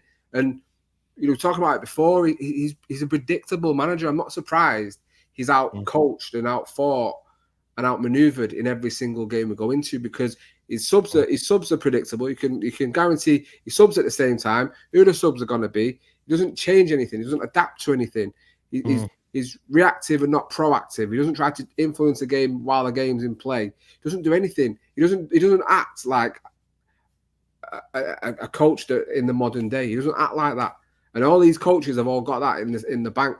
How can we said it so many times against Spurs? And you can even say Glasner the other week. How can these managers come in 2 to 3 months and have these teams? Glasner's turned Mateta into Henry. Do you know what I mean? Like, you know what I'm saying? Like, what? Listen, as Ten Hag in 2 seasons done that to any player? No. But Mateta, if Crystal Palace had that manager start the season, mate, I reckon they would probably finish in the top 6, top 7. Champions League, mate. I'm telling you, Glasner, mate. Jeez. 5. How many times have they scored 5 goals, by the way, this year? Of more than 4 goals since the Glasner's come in. They've actually scored a lot of goals, this year, It's crazy. It's crazy. And by the way, that comment there that I showed you, Mourinho, 8th place. Yeah. Do you see it, by the way? And Mourinho gets cussed out, But look at Mourinho. He said that was his biggest achievement, isn't it? Yeah. Look, he says, Eric Ten Hag, 8th place, worst ever, 60 points, second worst ever, minus goal difference, worst ever, 14 defeats, worst ever. Jose Mourinho, 2nd place, 81 points. This is, by the way, 2nd season. Best post Alex Ferguson. Same structure as well. Plus 40. Best post Alex Ferguson. 19 clean sheets. Best post Alex Ferguson. What is a disaster for me is considered a great success for others. So Saeed, what? Now we asked the question. So what was the problem with the structure with then? The same way we're going to defend Ten Hag. Why can't we get it? But what was the problem with the structure then? Do you know what's even funnier? You know what's even funnier? We fucking hated that team as well. We didn't even like that team. To be fair, you know what's mad about that team though? That probably had the most talent in that team as well. Well, I seen this video from 17-18, and it was saying like we didn't even like this team, and it was Martial, Lingard, Pogba, Lukaku, Rashford, Zlatan, and Mkhitaryan. And you think the drop off in quality? We look what we're having to suffer through now. Bailly, Smalling, Darmian, Herrera, Blind, Herrera. Mate. Oh, that team, bro. I'm telling you now, man. That team's crazy. Ten Hag has team more here. freedom. Ten Hag has been about that team, but at the time, you know, but that's how far that's how far that's how bad it is. It's like, yo, you're in a worse relationship than your last one, and you're like, yo, that last relationship before this one wasn't that bad. Nah, it was. It was just this one's just worse. That's hindsight. Hindsight's a beautiful thing, man. Nah, this girl just crazier than the last one. That's all it is. It's like, geez, like that's what it, and that's where we're at. The Mourinho team wasn't good enough either. Was it better again? Was it better than this? Yes, but it still was not good enough. Because the aim, as with most Manchester, well, no, I can't even say most, with some Manchester United fans, us on here is, hey, you know what, go compete for top honors. That should always be the aim. That should always be the caliber. But like, how much bread did he spend? I'm sure this. How much bread did Mourinho get? Mourinho? Let me find out now. I think he didn't get a centre back. He wanted a centre back, didn't he? Yeah, you know, he wanted Maguire when he was 50 million. He didn't want Pogba. So that 89 million is not on Mourinho because he never wanted Pogba. I'm not having that. So that's definitely a Woodward signing. He sent Eric Bailly 30 million. Vlasic Ivanovic 3. He got Harry Mkhitaryan 26 million. He got Paul Pogba 89. He got Victor Lindelof 30. Romelu Lukaku 75. He got Nemanja Matic 40 million. Alexis Sanchez was a free. He had Diego Dallo 19 million. We paid 40 million for Matic. Jesus. Yeah. Fred has blood on his hands, man. Fred was 52 million. Yeah, Fred was 52 million. Next one is Zlatan Ibrahimovic. Obviously, he got second season. He still has Zlatan. Diego Dallo, Eric Bailly, Matic. Obviously, that's his signings basically. But the thing is, how many of those was his signings? Like that's the Woodward era, isn't it? He definitely got Bailly and Lindelof. He got Harry Mkhitaryan. You know what I mean? The Pogba was probably a Woodward signing. They were cool though. Like Lukaku, you know what I mean? Like him and Pogba, they were actually good at one point. I don't think he ever rated him. You remember that Newcastle game? He was on the bench. Did he bring him off? Pogba and everyone was like, He looked like he was going to cry on the bench and that. You know, I don't think he ever rated him personally. Alexis Sanchez was a daft one, man. Because Martial was on fire, weren't he? He was on fire, and then he just decided to just say, "See you later, man." You know what I'm trying to say. All of you, listen, big up English talent. Momman says, "I hear you, man. Don't get me wrong. I'm not Eric Ten Hag in. However, I'm just tired of cycle. One good season, decent second season, third season collapse. You know what's mad though? The city is ours. 4P on our head. See you next week. Big up MCFC solo, but listen, it's not even been a decent second season. But I get what you mean, though, in terms of the kind of script. We're all tired of it, Saeed. We're sorry to cut you off, bro. We're all tired of it, but we need to start looking at what we're not fixing properly and then start working on it. Like, because we can't make the same mistakes, but one difference compared to all the managers is now INEOS is part of it. Yes, they've got a lot to prove. But now INEOS is part of it. We have to put that into balance with how many mistakes Ten Hag has made. Compare Ten Hag's season to Mourinho's season. Ten Hag has done really bad, you know. How bad? Like, there should be a certain bad, like, level where you don't go below as much as the structure is so bad. How can should have been sacked after Liverpool 7-0. 7-0 Liverpool, that's sackable. I mean, bro. 7, that was horrendous. Their records are very bad. So we have to look at that in context and think, okay, you know what? He's done the worst out of everyone with the same set structure that everyone had. And then to add on to that, he's had more backing than everyone did. So everyone had the same structure. He had the most backing and probably spent the most money and did the worst. So come on, you have to look at that and think, okay, you know what? Maybe we got this one wrong. Let's move forwards. So that's why we feel like he needs to go, people, man. Yeah, like I said to you, the Ten Hag signings, you know what I mean? I'll put it up on the screen for you guys because, like I said, it's one of them where, you know, he Sergio Reguilon was free. I don't know what he did with him, but he said he wasn't good enough. So they sent him back, didn't they, in January? Yeah, he needed him as well. Yeah, Sofian Amrabat, 9 million long fee. Do we even do that again? I wouldn't personally spend 21 million on him. I'd send him back now. Don't even let him play in the final. Fucking get him back. I understand these frustrations and he's, you know, the Newcastle game, he had a decent game, but you see again today, there's no Yeah, I know. He can't maintain it. Again, he looked dodgy again today. He's a limited player, man. He's limited. Yeah. He's poor today, man. By the end, there was €5 million. We didn't hardly play. We could have played cover, but cover is gone and won a Europe. He's going to win the Europa League with Bayer Leverkusen. Won the league as well. Rasmus Højlund, 75 million or 73 million euros. Onana, 50 million euros. Johnny Evans was a free. Sabitzer was a loan transfer. Weghorst, loan transfer. Jack Butland, loan transfer. Dubravka, loan transfer. Anthony, 95 million euros. Casemiro, 70 million euros. DeSancho, 57 million euros. Because Eriksen, free transfer. Taro Manassi was 15 million euros. Obviously, that one, so that's pretty much it. That's in Ajax days and whatnot, you know. I think that is, You think Martinez, Casemiro, definitely first season. Højlund's, you know, I give him his dues. You know, young player, difficult team to play in, to get sort of 15 goals. You know, that's a success first season. He builds on from that. The rest for me, I say Eriksen had a decent season last season until he got that injury without tackle with Carroll. But all in all, you have to say it's fucking gash, innit? It's fucking rubbish. Absolutely terrible. Absolutely terrible. Yeah, 100%. And he had the sample size of the last manager. So he looked and he came in and he set his regulations like, okay, you know what? You guys are going to allow me to have who I want and all of that stuff. So we have to have a balance, man. It's unfortunate. You know, we loved Eris come to an end, and my favorite one, good is not good enough. That was my favorite, bro. That's all. Them times are gone now, man. No. Who knew he was talking about himself? Do you know what I mean? But he went from saying that to saying like injuries is everything's come down to injuries, like everything. Remember, Saeed, he used to be like, injuries are not an excuse. That he used to say loads of good things before, you know, like. Yeah, man, it's a shame. It's all about on the training pitch. Is how you get in the team. That's how a judge you are. And then he says, "Yeah, Ahmad's been amazing in training. It's unfair that he's not." You pick the fucking team, mate. It's your decision. Like what you talking? Again, it's just nonsense from his mouth every single time. That's him trying to justify the anti-signing by not playing him out. That's all he's trying to do. That's all he's been trying to do. That's why he got rid of Sancho as soon as he possibly could, because he was trying to justify spending 90 million on Sancho after seeing him for 2 years on a training ground. He thought he was good enough to come to Manchester United and play in the Premier League. That is just madness. That's criminal in itself. And you talk about midfielders as well, and you look at bringing in Mason Mount and Amrabat at the start of the season, when we knew last season that Lisandro Martinez was injured, we knew that Varane gets injuries, we knew that a centre-back was needed.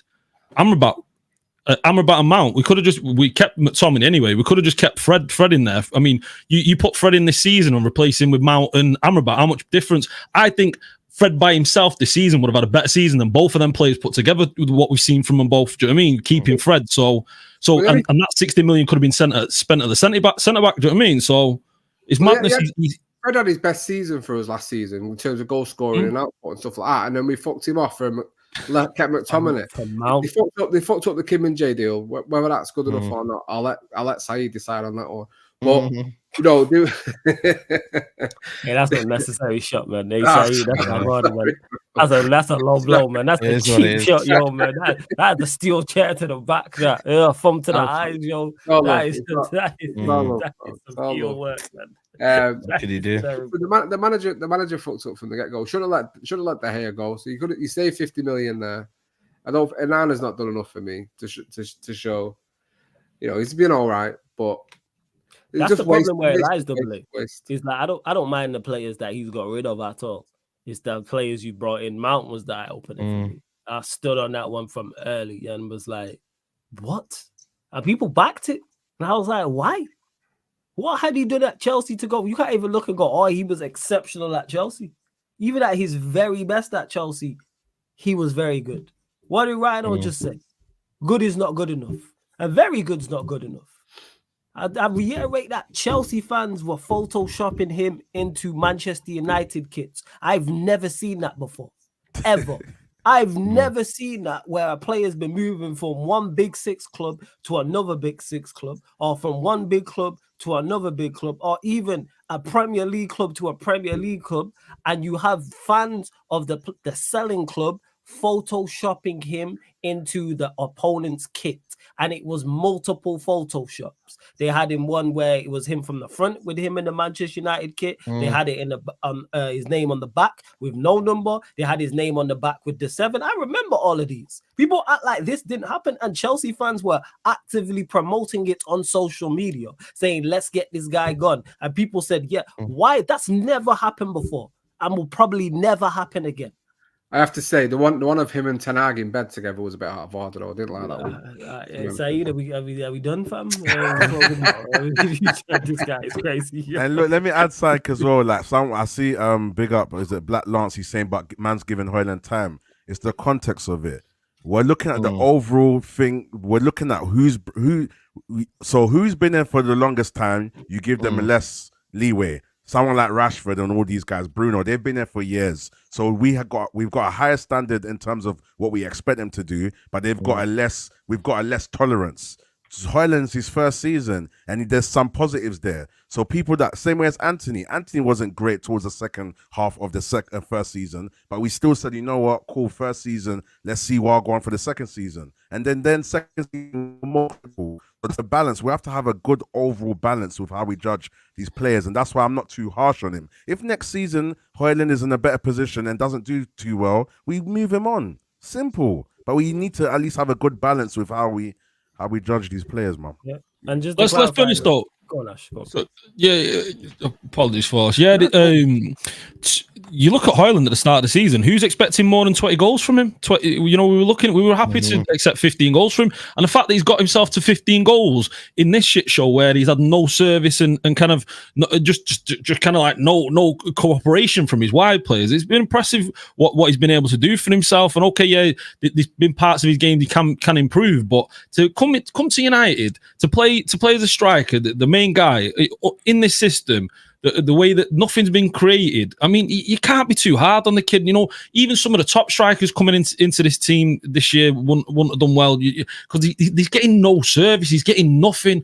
So yeah, he shouldn't be our main guy. He should never have been. I mean, we should have got a more established striker who knows how to kind of like bring the players around him in and create that chemistry and that bond with those players around him. Profile, Martial profile. Yeah, it's madness. But so Højlund, like what Rhino's saying there, do you know what I mean? This season, you can't put it on Højlund too much. Do you know what I mean? He fresh season and you just. He needs time, and he shouldn't be the main man anyway. The idea that he's the number one guy, it's madness. It needs to be, one or two. Problem we have now, because people are talking about Ivan Toney and Sesko. Thing is with him now, because he's been seen as the main guy. Who do you actually bring in? Because if you bring someone else in now, you can't take him out of the team because then you upset him, and then you're causing more issues for yourself down the line. So Højlund, yeah, because obviously if he's upset, so be it. No, but what I'm saying is, be calm. You say that, I but hear it though. Again, it's a big outlay on the player that was stuck with for a couple of years. It's an issue that can cause problems for the team down the line. I'm not saying about the player, but for the team and that harmony in the team. That's on the manager though. Exactly. This is the problem you find yourself in, and this is again where it's the manager and the club. They've both fucked up because there should have been the two coming in the summer, and Højlund should have paid no more than 50, even 50 million euros. It should have been no more than 40 less. And that's where it lies in regards to look at Højlund, how the super chat before where the guy was talking about, I forgot his name, about the structure with Ten Hag. That's how I look at Højlund. Are you in the worst possible predicament? Yes, but I've watched you countless games and not apply yourself. I can't accept that. I'm saying I was at the Arsenal game. I watched you actively do nothing. I watched you not make runs. I watched you not show. Yes, part of that is confidence as well. But one thing for Garnacho, who I think is limited, is the applications there. He's always in the game. You know what I'm saying? Good game, average game, great game, 10 out of 10 game. Actively, Garnacho is always there, always showing up for the ball, always. And it's like you're a unit, you're 6 foot plus, and you can shift, you're quick. Running behind, run the channels, do something like that. We need, man. That's where it's not. But yes, would you get better of him? And just to clarify, I'm giving none of these players grace, by the way. So I'm not saying any of them should stay. Let me just clarify that. I'm giving nobody any of the 4 man on the panel here with me could say, "Oh, I want to get rid of such and such." You'll hear no pushback from me. Anybody can go, man. Yeah, I'm with you, man. Yo, I'm listening. If Casemiro needs to go, then everyone needs to go. Apart from Mano and Diallo, one because Diallo's barely played, and when he's played well, and Mano's actually performed. The younger players, and that's it. That's it, probably. I am not here to defend because the way they've performed this season has been disgraceful for the vast majority of it. I'm not defending anybody. Nobody. Like, they could all go. I'll be like, all right, cool. No issues. Okay, I'm gonna bring you the squad now, yeah. And you just let me know, yeah, who needs to go and who needs to stay, and then we'll just do it like that. You know what I mean? Let me just show you right now. We've got Bayende, keep or sell. He played well in the one game. Yeah, he played well when he played. Yeah, he played well. Yeah, you probably keep, but I think I would keep him, but he's probably gonna be one that looks to leave. He should get game time, like, because the couple. I think he played 2 games, right? One of them being the FA Cup game, and he did all right. Played. Yeah. Keep Tom Heaton. Oh, vibes, man. Yeah, third choice. I'd keep him. I'd keep Tom Heaton. Not renewed his contract, had he? I think he's going. What happened to the club I love? Bring a lad from the academy in. Yeah, same. Onana, keep or sell. I'd move him on. We're gonna have to keep him out. We've got to sell. You'd have to sell him. Yeah. Shit, you know what's mad, yeah? Before we go that, it's mad, but yo, Onana, yeah, like, you know what it is, yeah? He's not a keeper who I just think, you know what I mean, like, I don't have confidence in him. I don't as well, man. I don't think he's good as people make out with his feet. His shots. Bro, his distribution ain't all that as well, man. I'll keep him, man. Against you lot's option, I'll keep him, still. Do you trust him, Rhino? Do you trust him? Does he make you feel confident? Do you know it is? Yeah, I feel like, like, I get what you're saying in terms of that confidence. Like, there's just like, like when, I don't know if I want to use the analogy of a house, like there's a draft, and you're just thinking, where's that draft coming from? Like, and the window's not closed properly. You've closed it, but it's just not closed. So I get that. Like, there's a low sense of security, but I just think I need to see him with a good back four, and see the team play towards the strengths of the long ball, like him kicking it long and stuff like that, because I feel like part of his confidence has been shattered. Part of his flaws come from the fact that he's not behind a secure front four.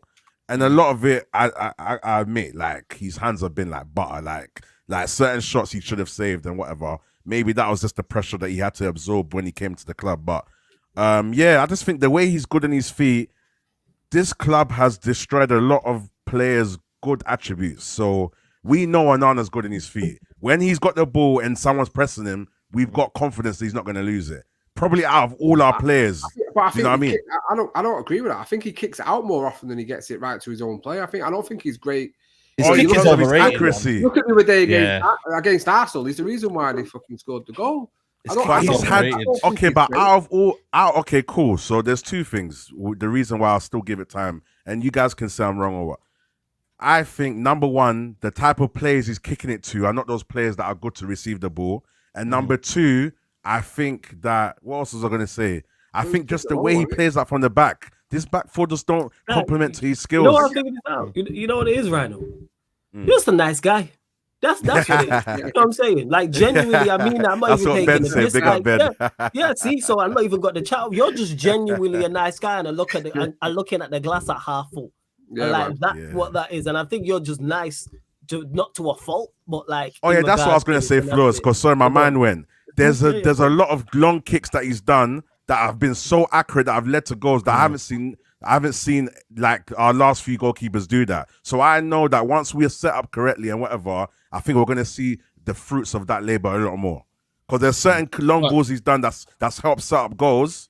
And I'm thinking, wow, we ain't seen that in a long time. It's the goalkeeping, that's what it is. It's a sample size. But yeah, the goalkeeping is, He's made too bad. I don't even have an issue with his distribution like that. His distribution, I forgive. It's the goalkeeping. Do the basics. Yeah. You've made too many errors, and it's like. I hear it, though.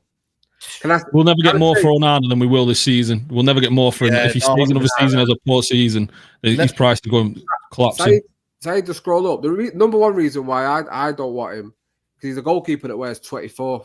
Go away. What are you doing? I don't know why. I suppose why is ending number 1? By the way, that's crazy. It's crazy. Anyway, I think that was by choice. I think I watched the interview. I think there's something to do with that number 24 that he likes. There's something to do. Yeah, with that football is number. very nostalgic. It will be nostalgia purposes because players stick with a number pretty much. So like, that's what it is. Football is a very superstitious game. Like Onana's had the most saves in the Prem, like he's not expected to be peppered. He's not expected to be peppered like this. I'm glad it is because imagine it wasn't. Imagine it wasn't saving them. That's what it is, man. It's the mistakes he's made from some of the shots and things that he's always a mistake. He's always a mistake. Concentration's there all the time. Yeah. No, listen, he's making good I save. hear it though. Fair play to him. MDR and Super Ryan, big up to epic panel today. Lots of amazing points and insight. Remember, lads, we always have a future, and hopefully it gets better next year. United is what United. What's United? Yeah, no, 100%, man. We'll be here, man, regardless. Innit? So big up to you, my friend, for the donation. Let's whiz through these. Lindelof, keep or sell. You sell. Maguire, keep or sell. Sell. Martinez, keep or sell. I'll keep him, but he's on his final season. Like, you need to stay fit, play games. Stay fit. Don't watch. Tyro Malacio. Find him. Let's find him. Yeah. Find him to keep him. Yeah. Find him first. Find him first. He did all right last season. Find him and say, hey, Tyrell, I hope you're good. I hope he's blessed. Let's get him out on the pitch. I like Tyro Malacio. Hey, someone said Malacio is pregnant. Yeah. Nah, that's crazy. Yo. Hey, yo, man. Hey, yo. I would keep, if we can find him. Whoa.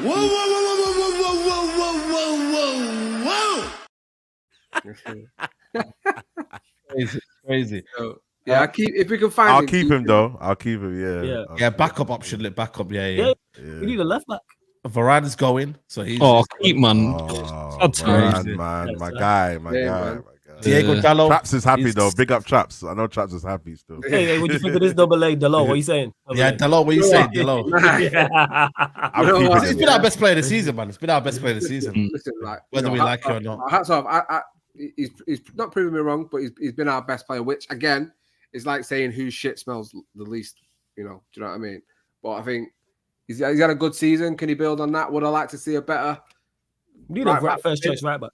Absolutely, yeah. But as a squad player, I think he gets what it is to be a modern fullback. You've seen him today, inverted, going. He got so pissed off with McTominay, he just ran up top and scored a goal. Do you know what I mean? Because he's like, But I think he's had a really good season. I'd keep him. Absolutely, yeah. Yeah.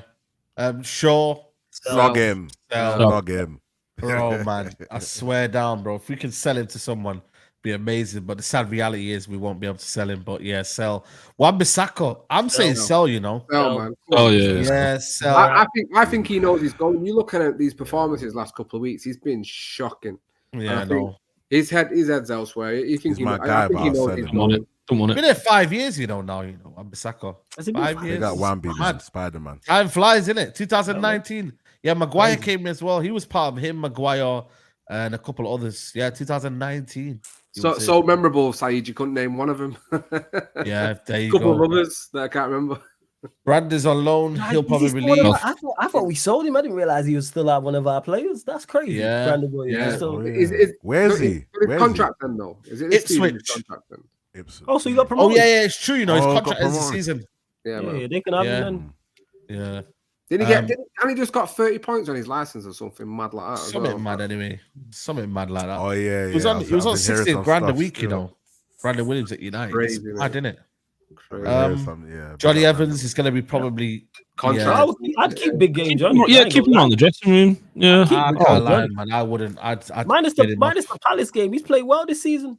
I think announced his contract. I want a fresh start, man. You know what it is? We just don't see no old heads like just around the club. Hey, stop being an ageist, man. What are we doing? Nah, man. I just know what it is. I don't want people to look at United and think, "What's Johnny Evans doing around here?" You know what I mean? Like, well, I'm not saying he should be first choice, but him, Kambawala, you go get a couple centre backs. Big game Johnny, man. I ageist, but back Ronaldo, crazy. But no. Because for me, even Ronaldo one, when you look at it, was a wrong move as well. When you're deep, I wanted a midfielder, but we ended up getting him, and it was like, okay, cool. But then, like, I feel for me mentally, knowing that we don't have no old heads in the place. We don't have no kind of like, you know what I mean? No, we don't have no one just kind of like, it symbolizes the. He's not done nothing wrong this season. He's done nothing wrong this season. That's what this is, isn't it? You're like, yeah, I'm tired of these old men. I'm just saying, like, we want to move forward and act serious here. You know what these pundits are going to say? Bloody hell, look what's going on, mate. You know, you got still Johnny Evans lurking around. They're got jealous, players who have been there 4 or 5 years. They're jealous, man. Like I said, he's like we saying Delo. Is it a fair case to say he's been our second best player this season, consistent? You can get a Johnny Evans when you're winning. You see how Man City have got Scott Carson just lurking around. Hey, don't ever disrespect Johnny and compare him to Scott. No, I'm just saying. I'm just saying. No, I get it. Yeah, he's a winner or what, but still though, like Pep Guardiola don't have players. If Pep Guardiola was that great, he wouldn't just say, you know what, Vincent Kompany, stay one more year. David Silva, stay one more year. He says, you know Aguero. Does he say that? No, he did it with Fernandinho. He did it with Fernandinho. Fernandinho, 100%. And then after that, he said, yeah, that's it now. Yeah. 36, boom, see you later. They were looking to get rid of Kyle Walker this year. And then I think he stayed in the end. Yeah. So for me, I just think like just mentally as a club, just to have not be fixated on the past, I think would be good for the club. I actually think he's going. I think it's been him and Heaton. I think it's been announced that they're both going at the end of the season. Okay. Varo Fernandes. I think he's going to be. I think he's going to. Yeah, he's gone Benfica. Willie Kwambala. Yeah, man. Promote. Yeah, I like Kwambala. Yeah, it's good. Amrabat. I think for me, we've already decided. Yeah. Mason Mount. Should never been signed in the first place. Sell him. Loan, anything. Same. Do you think? Can I ask you guys something? Yeah. Do you think that? do you think there's the possibility of him, if we're playing a certain type of football, that he might be like utilized like in a decent way, like he might be all right? No, I don't think there's any football system that suits him. I don't think there's a system that suits him. Honestly, nah. I've never rated. I liked him at Chelsea. I saw it. I liked him at Chelsea. I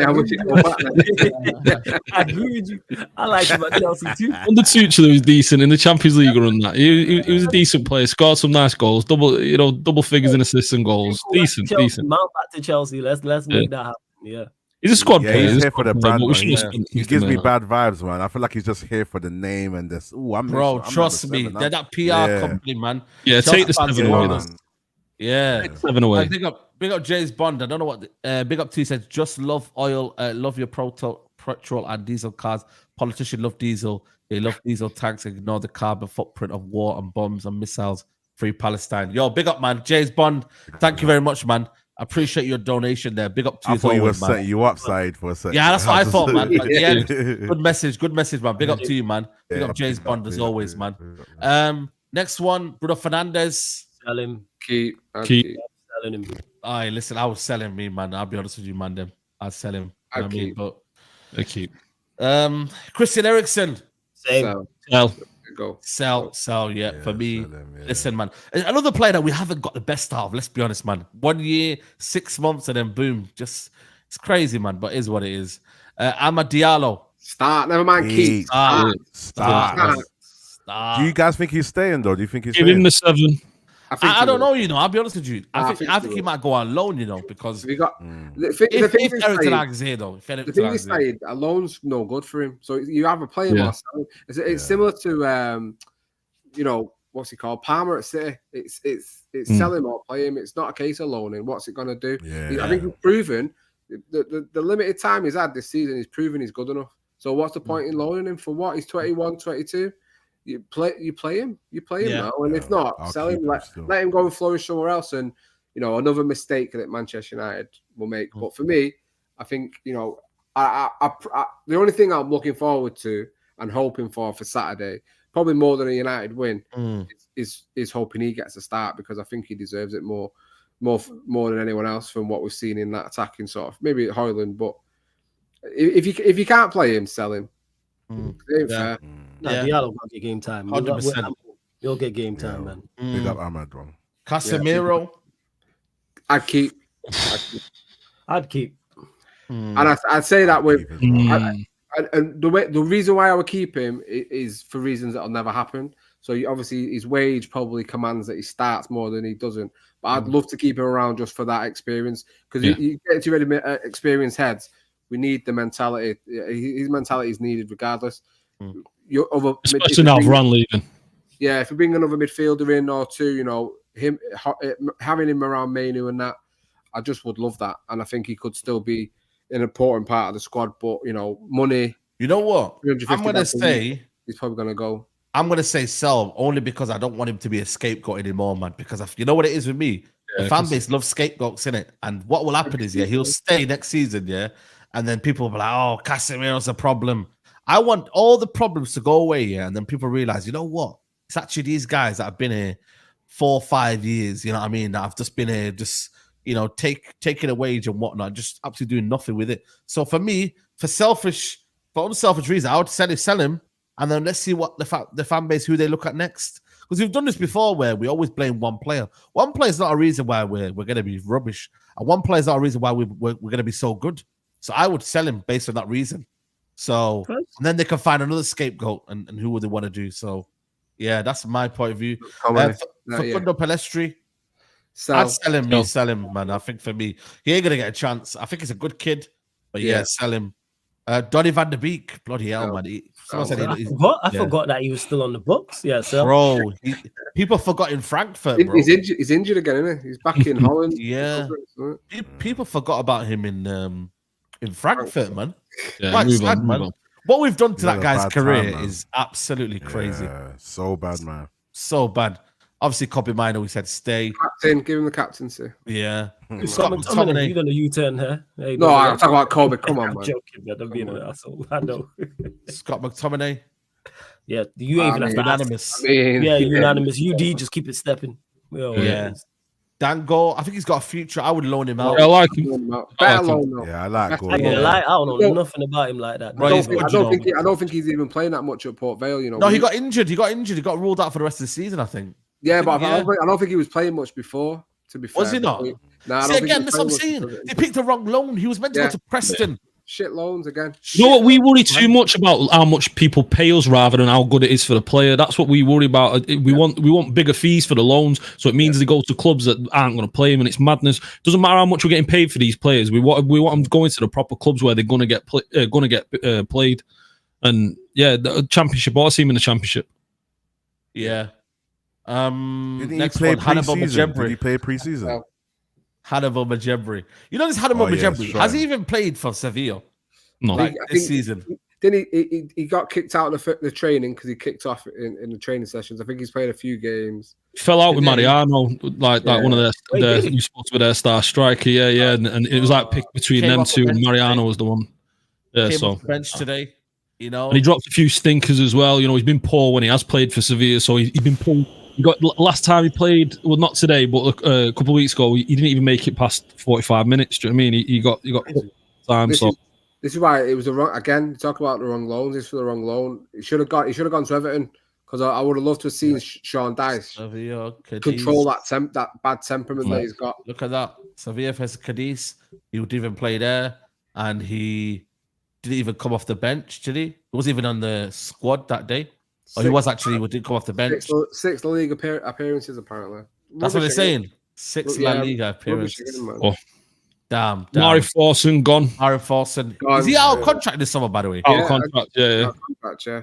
Shit. So starting him over Ahmad proved to be fruitless in it and fucking useless. Anthony Martial obviously is gone. Marcus Rashford. Gone. Listen, I think it's going to be a big summer for him. You know, I would sell him now. Cash in on Marcus Rashford, man. Apparently, enough's enough in it. So we'll see what that means if he's, true to his word. Let's see what enough is enough means. Yeah. Hey, why has he not been playing recently? That late night tweeting, do you remember? The late night tweets. Emotional tweeting at 10 to 1 in the morning.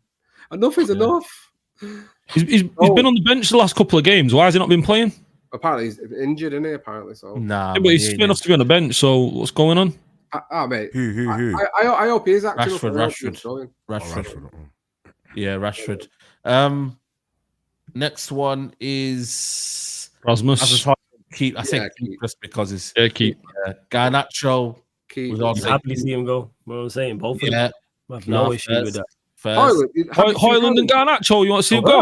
Well, if they left, yeah, I have no issue with them leaving. Would you actually want them to? We need some players. Actually want them to go? You know what? That's the problem. Double A is that we need some players, but I've seen nothing that makes me go. I'm not fighting to keep Højlund. I'm not. Garnacho squad player, man. Squad player. Squad player. Yeah, squad player, man. Squad player. Højlund squad player. Yeah, I suppose. Yeah, you right. Maybe I'm being a bit harsh. Yeah, you man are right. Fast. Obviously. Next one is Anthony. Oh my God. Yeah, are we going to get rid of this guy, though? Seriously. Like, no, 90 million. No, are you mad? No. 20 million, we'll take it right now. I'll take a bag of peanuts, mate. Fuck you know. Yeah. Get him to Wolves or somewhere. Do you know what I mean? Just get him gone. Walnut whip, I'll have it. Saeed, some people say he has the fundamentals and better system. Nah, man, no fundamentals. We don't want defensive attackers. I'm just saying that. Some people. Nah, I don't know. I'll be honest with you. I think you're gonna have to get him on loan. Do the Sancho thing maybe and get him on loan and then do that way. You know, similar with Sancho. I would sell him because you know why? I want him actually just to play his football, man, and just enjoy himself, man. United's too toxic at the minute. You know what I mean? I think for me, I would get the money and then go use it for Elise. So I would sell Sancho, let him stay where he is. That's where I'm at with it. It seems like there's a disconnect here and it's broken. Yeah, 100%, man. You can see, man. I rate Sancho. I think he's talented, but I'm with you on that in regards to it. That's why I wouldn't move him on. Not the right environment. Yeah. I still hope. Short time, never really got opportunity. Jesus, is he on a death row contract or what? I don't know, but I think it's last year, you know, last year contract. Short time. Yeah, and then obviously Mason Greenwood, he's going to be sold as well. Yeah, he'll get moved. Our squad is awful. Yo, and then after that, you keep. I swear down, that's probably the worst squad, yo. How many players did we say keep to? Like 4 or 5? 4. I think majority was Bruno, Højlund, Garnacho, Mainu. Yeah, but I think it's majority vote. Mainu, yeah. So it's Garnacho, Alessandro. You know what? Ten Hag actually might not be doing a bad job here with that squad. So all in all, probably like 8 to 10 or 8, if that. You know what I mean? The squad's trash, man. It's actually trash, man. You get me? I'm not saying that you can't get better out of it. I look at the man who assembled it. You know what I'm saying? Co-signed it. That's the problem. He co-signed the vast majority of that squad. He co-signed every signings or new deals and things of that nature.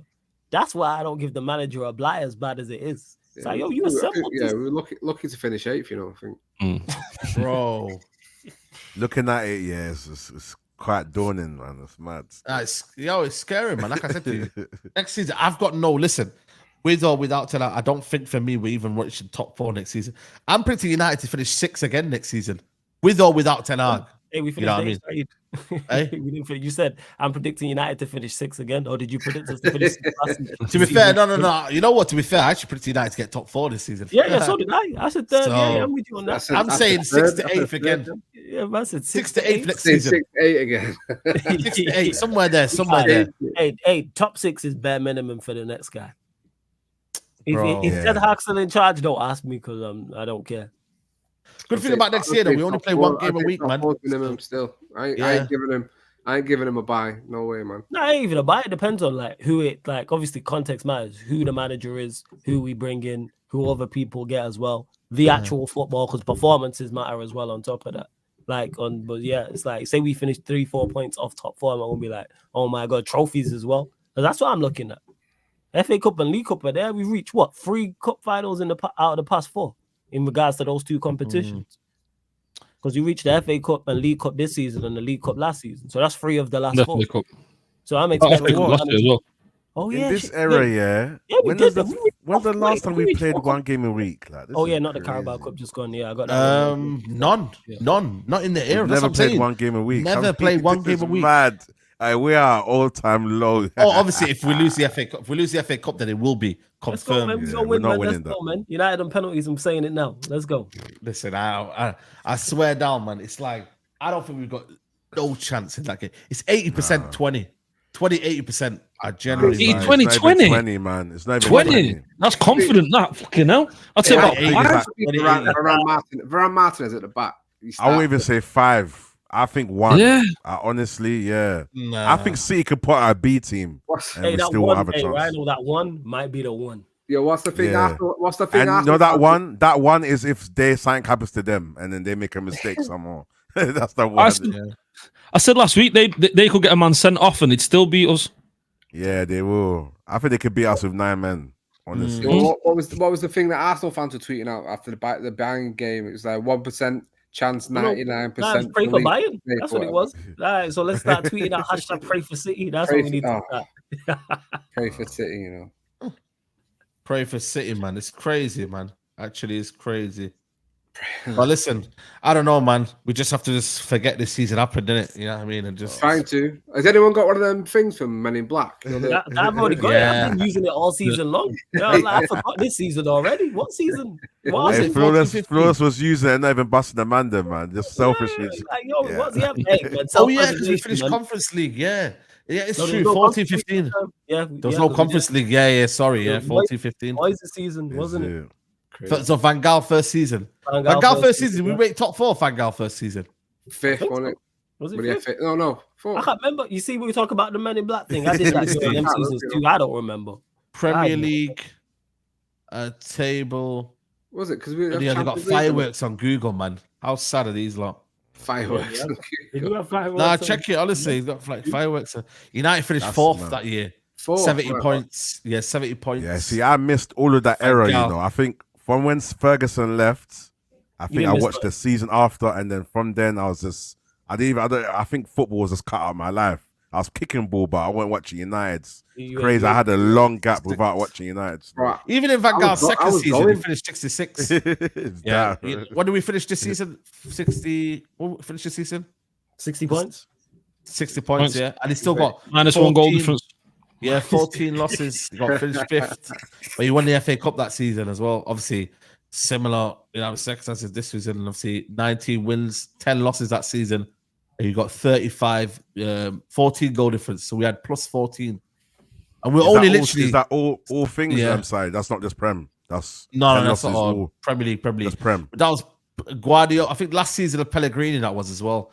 And we finished same points as them. They got last day they got Champions League because of goal difference.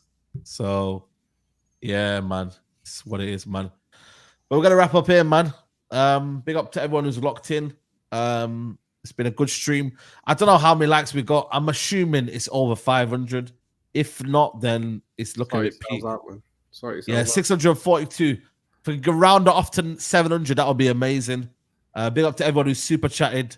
You know, real ones. Anyone who donates to the channel and supports the channel. If you're a member, if you know what I mean, any way you support the channel, liking the video, whatever, it's a really appreciated, man. So big up to you, man. Ash, big up to you, man. Love for coming on. Hey, thanks for having us as always, Saeed. Always a pleasure. Always makes you feel better coming on the show and just kind of like talking about United, dissecting it and all that. So pleasure to be speaking to the boys and the chat as well. And I'm looking forward to next season now and see how it goes on. And the FA Cup, you know what? I'm resigned. I'm sure as we all are to kind of just hoping not to get battered. That's what I'm hoping for. I'm not even hoping for a win. I just don't want to get embarrassed. I don't want it to be one of them record FA Cup wins. I don't know what the record is in the FA Cup, but I imagine that City could be doing that to us next Saturday. So yeah, it's worrying, but yeah, pleasure as always, and we'll do it again next week. Yeah, big up, man. Double A, big up as usual, man. Yeah, man, appreciate it. I was on like Ash is saying, you know, it's been a shit season, but the best thing about it is coming on and chatting to you, man, every Sunday. Do you know what I mean? Win, lose or draw, we're here regardless, and yeah, that's the best bit about the season. Big up to you, Saeed, as always, letting everyone on the internet that has decent football opinions on, and some that don't have decent football opinions every now and again on your channel and that. Big up to my twin Ash, Rhino in the building. Good to see him as always, and my hype man, Flawless, best chat on YouTube as well. I've not said it, but yeah, go my new channel, FCAA. Dropped a video on Friday asking football fans who they would support if their team didn't or never existed. Saeed's on good video of that. Enjoyed it. Good video. Like yeah, big up, man. I'm gonna watch that. Well, what Ash, you guys? So Saeed answered it. Ash, United didn't exist. Who would you support? My nana lived in Oldham and supported Oldham, and so I'd go Oldham probably. Just in what I say. Oldham FC. I appreciate Nah, I'm not going to City. Do you know what I mean? Forget that. I got family members at City. No chance. Do you know what I mean? Nah, I can't. Yeah, Oldham. Big up the Latics. I don't know, you know. My dad supports Arsenal, but I don't think I'd support Arsenal. Maybe Palace, you know. Mate, especially now and flawless. Yeah. You know, unfortunately, even though you don't want to hear the answer, because of my entire family is Manchester United, so it'd probably be City. Probably be City. Because I got one aunt who supports City, and then everyone else in my family is United, legit. Because it's Manchester, it's your local team. But I said, because my dad had the bruised banana in the 90s, because he liked to right. I said, hopefully it'd be Arsenal then, because I don't want to support City, because you know what being a kid would be in school, George. You know what I mean? But no, go check out the video. I've got a video dropping this week. The vlog from me shirts versus boots game that I played in on Saturday yesterday. Big up, gave me some subscribers as well from last week, but still not big enough. I'm not even at 400 yet. So if you can go over Come on, guys. I'll put the link in the chat now. Go and support us. Go and show us. Come on, people. Check out the latest video.